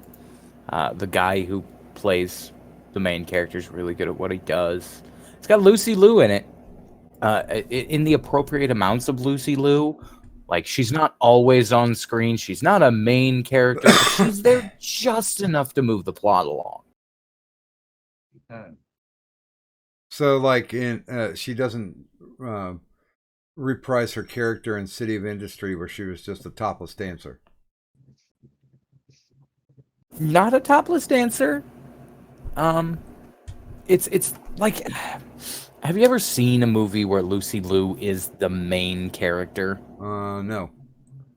Well, there's a reason for that. I guess Charlie's Angels, she shared it, but like the thing of it is Lucy Liu does not have the Chutzpah? as an actress, she doesn't have the strength. Yes, it's the one with Robin Williams, TM. She doesn't have the strength as an actress to pull a movie along. Like when you think of people who can own the movie, look at Sigourney Weaver in Alien, look at Morgan Freeman in literally fucking anything. And the Detroit Even- came to Shawshank in 1932. It's those actors with the power and the presence to actually carry a movie. Lucy Liu does not fucking have that. She's not interesting enough. And it's because she's always 1 or 2 degrees of the exact same fucking character. I was just talking about Angry. I was just talking about the Babe. Like bubbly or angry. That's really all she's got. Like she's either bubbly or angry. So yeah, lucky number 11 is what I would pick as my number 4. There we go. I'm trying to keep up with you. If you're watching the graphic, I am watching the graphic. I'm trying to keep it slow and give a decent description of the movie so you got time to work with it, because I realize that you didn't have a heads up for this one. So what's number 5? It's another movie that couldn't be made today for a variety of reasons, and I feel I'm gonna give you a concept of the reasons why before I tell you what the movie is. Is it Birth of a Nation? It's not Birth of a Nation. Okay. Number 1, you could not get away with the musical at the end. There's no possible fucking way. You would be set on fire for doing it. Number 2, there is not enough talented people that would be willing to perform in a movie like this to do it again. Like you wouldn't be able to get the people who could do the dancing, who could do the singing, who could do any of it. Okay. And number 3, there's nobody else who could pull off Bialystok and Bloom today. Nobody could do it. They don't have the fucking presence. They don't have the neuroticism. They don't have the ability to pull it. And no, I'm not talking about the Gene Wilder version. This one had Nathan Lane and Matthew Broderick in it. But the producers. I kind of like the original. See, I haven't seen the original. I'm sure it's like a lot better than the newer one. It's just the one I have has Nathan Lane, Matthew Broderick, Uma Thurman. It's a great cast, great movie. Broderick pulls off being that like way too neurotic guy perfectly, and Nathan Lane comes off as scummy as humanly possible, and I fucking love it. I love the fact that I can feel the slime coming off of Nathan Lane through that entire movie. God, I'm still gonna have to go with Zero Mostel. Good God, he was a scumbag and neurotic. Gene Wilder should have tuned it down just a little bit, but he didn't, and he was completely and totally fuckered for that movie. I mean, he was the kind where it got so bad that in order not to scream, he would like bite into a handkerchief. Yeah. Yeah, that's some weird shit going on with that. But it's certainly one of those movies that you can sit down and watch time and again, and it's going to be funny every time. Like if you sit down with this list of movies, watch them all in succession, then start over, you're going to completely fucking forget the producers by the end of The Court Jester. Because every one of them hits home in such a way that it's completely different emotions. Well, yeah. I mean, that's legitimately that it's hard for people to tell a story nowadays. And it is. I'm not letting I'm not letting people just flat out blame Hollywood, but there are people who've been taught that this is how the system works. Here's a great example. Have you ever seen the Frank Capra movie Mr. Smith Goes to Washington? I haven't. I want to bad, but I haven't gotten a chance to see it yet. It's an amazing movie. And Capra was as patriotic as you could get. He loved doing that Americana type of shit, which essentially doesn't exist nowadays. But it was probably one of the most lauded scripts of its time, and one of the most lauded movies of its time.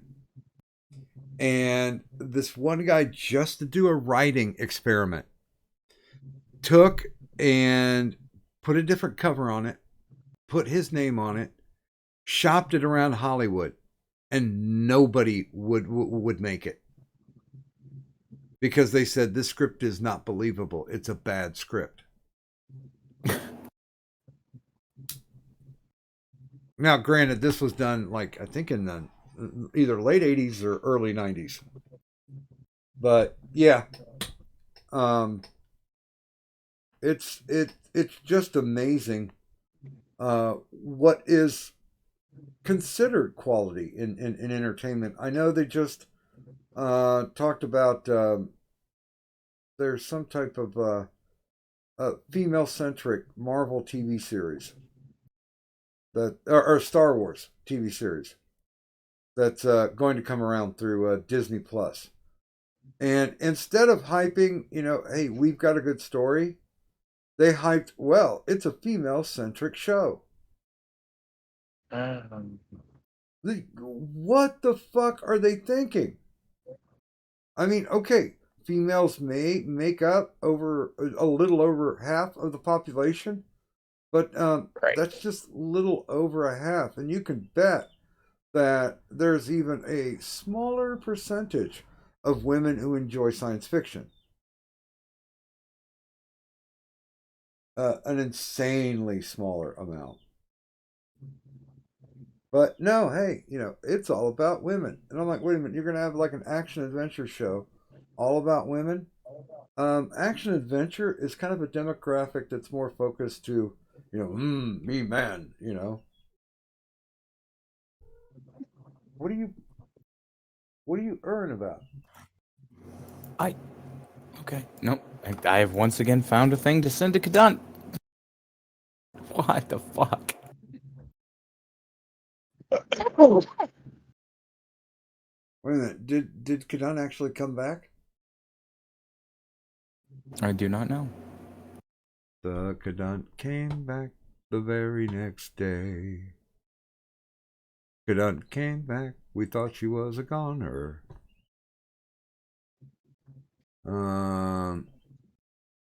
Let me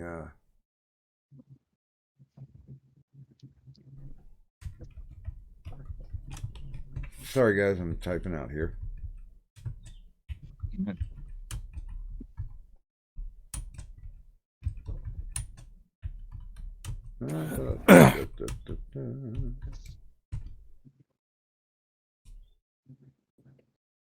Okay, messages away. I haven't looked at their twatters to see if anybody sent me a message. I check it like once a day, and it's so bad. the amount of phone tag through the interwebs. People will be like, "Hey, do you got a minute?" And it's in Discord, and they're like, "Hey, do you got a minute?" And then I look at the time, and it's like, "Oh, that was 8 hours ago." So it's just one of those. I do now. Well, I don't even know what you're talking about there, sir. I am unaware. By the way, good morning to Brad Young. Telling I don't know,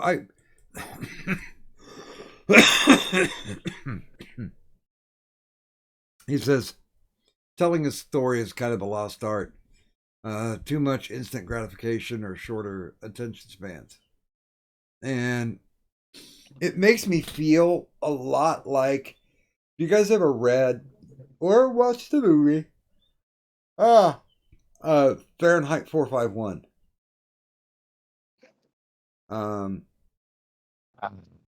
Years ago. Yeah, it's very much a fascist piece where to make sure that people stay in line, like nobody is allowed to own books. And their uprising at the end of the story is the fact that somebody has taken the time to completely memorize just one book. And they go out into meetings or like into the park, and they will sit there and they will recite the whole book. Oh. Well, because it's technically not against the law to do recitation. That's basically what it kind of makes me feel like. Currently, is that not that people have shorter attention spans, but yeah, they've basically been taught that being able, I have to say that my grandfather was probably one of the best Appalachian storytellers that I ever heard. That's kind of what made him a wonderful minister, because he just didn't, throw Bible verses at you. He spent the time to say, okay, this is what Ezekiel was saying. I think people are losing the art of storytelling because of the fact that things are so convenient right now, but they don't have to retell the story. If that makes any sense, because we've got, everybody and their mother with smartphones. Any place around town, like even the fucking meth heads that live in the back of the ghetto mansion, they have video surveillance outside their house, or their part of the house. I was sitting there going, okay, well, it's kind of set up where it points almost directly to the front door. So I'm like, oh, is that how they figure out, what dealer or what customer, I should say, is showing up, or is it the cops? Possibly. That's what it kind of feels like. What are you doing, kitten? Okay, I get it. Okay. You want to go do something? Like fuck off? Really? I think you do. So yeah, I'll be honest with you, I was going to close out the show. I'd asked Kadunti if she was going to make it back for the close, and I got a feeling she's not. So I'm not going to put up the ad scroll.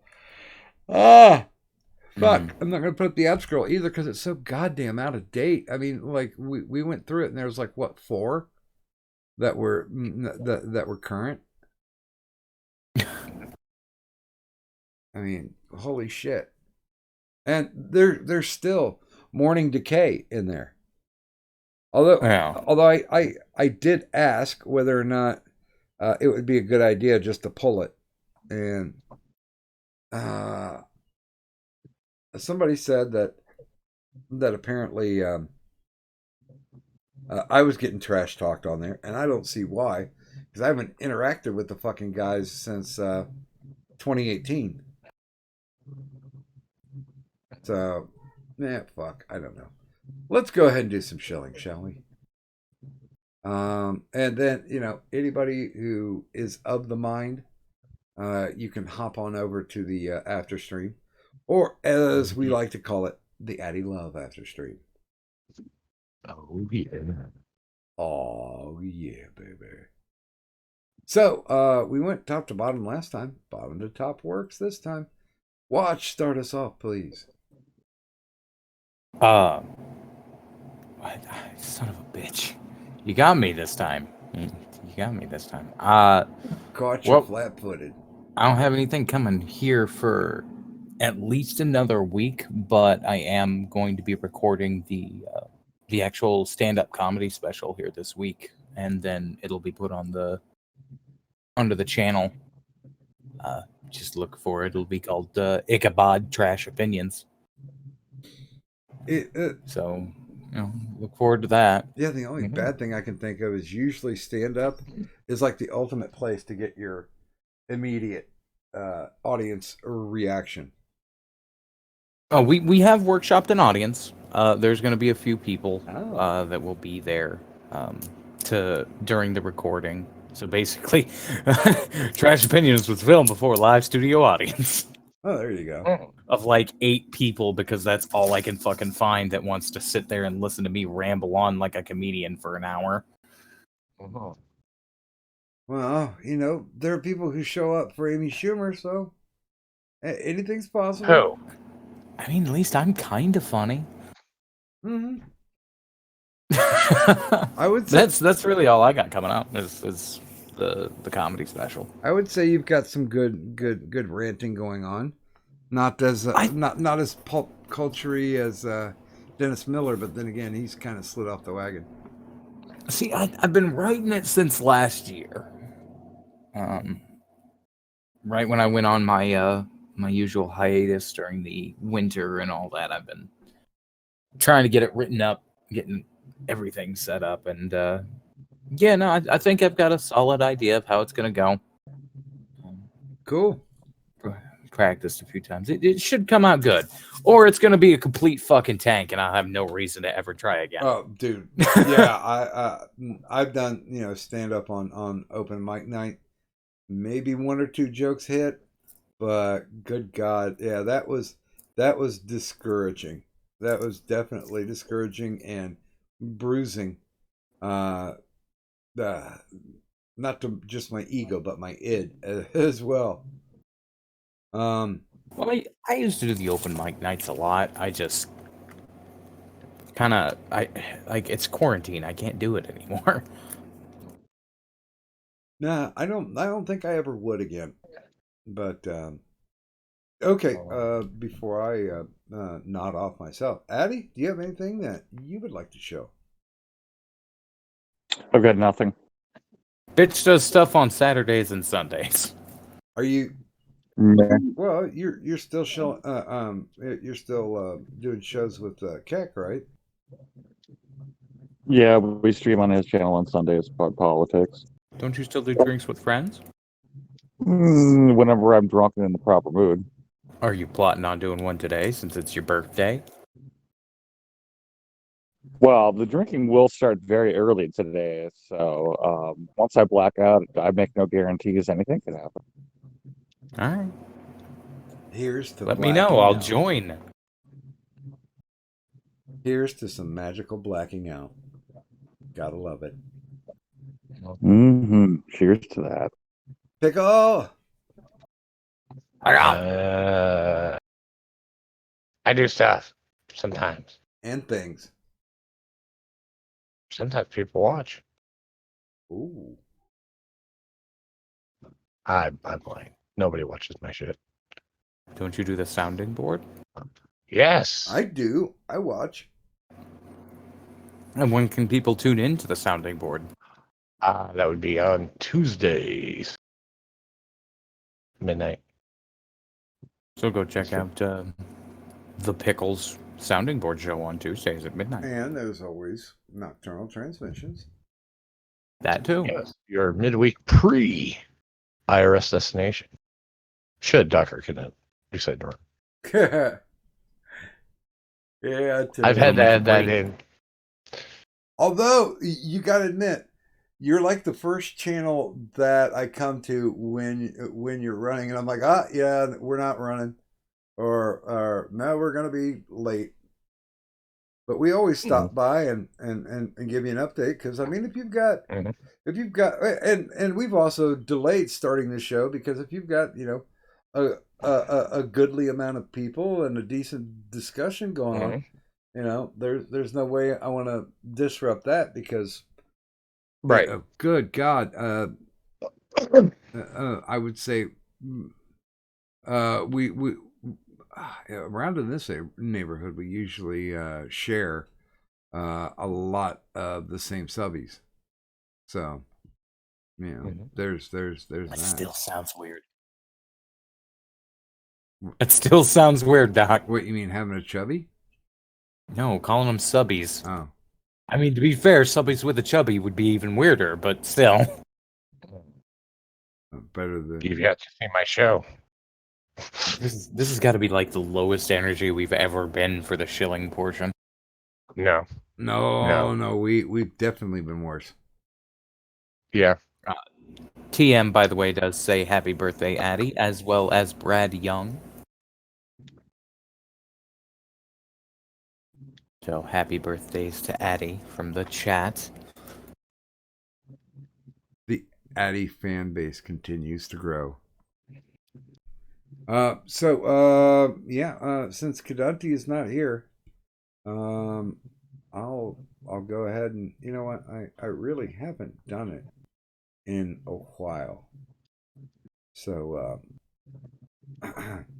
let's see if I can get this voice straightened up.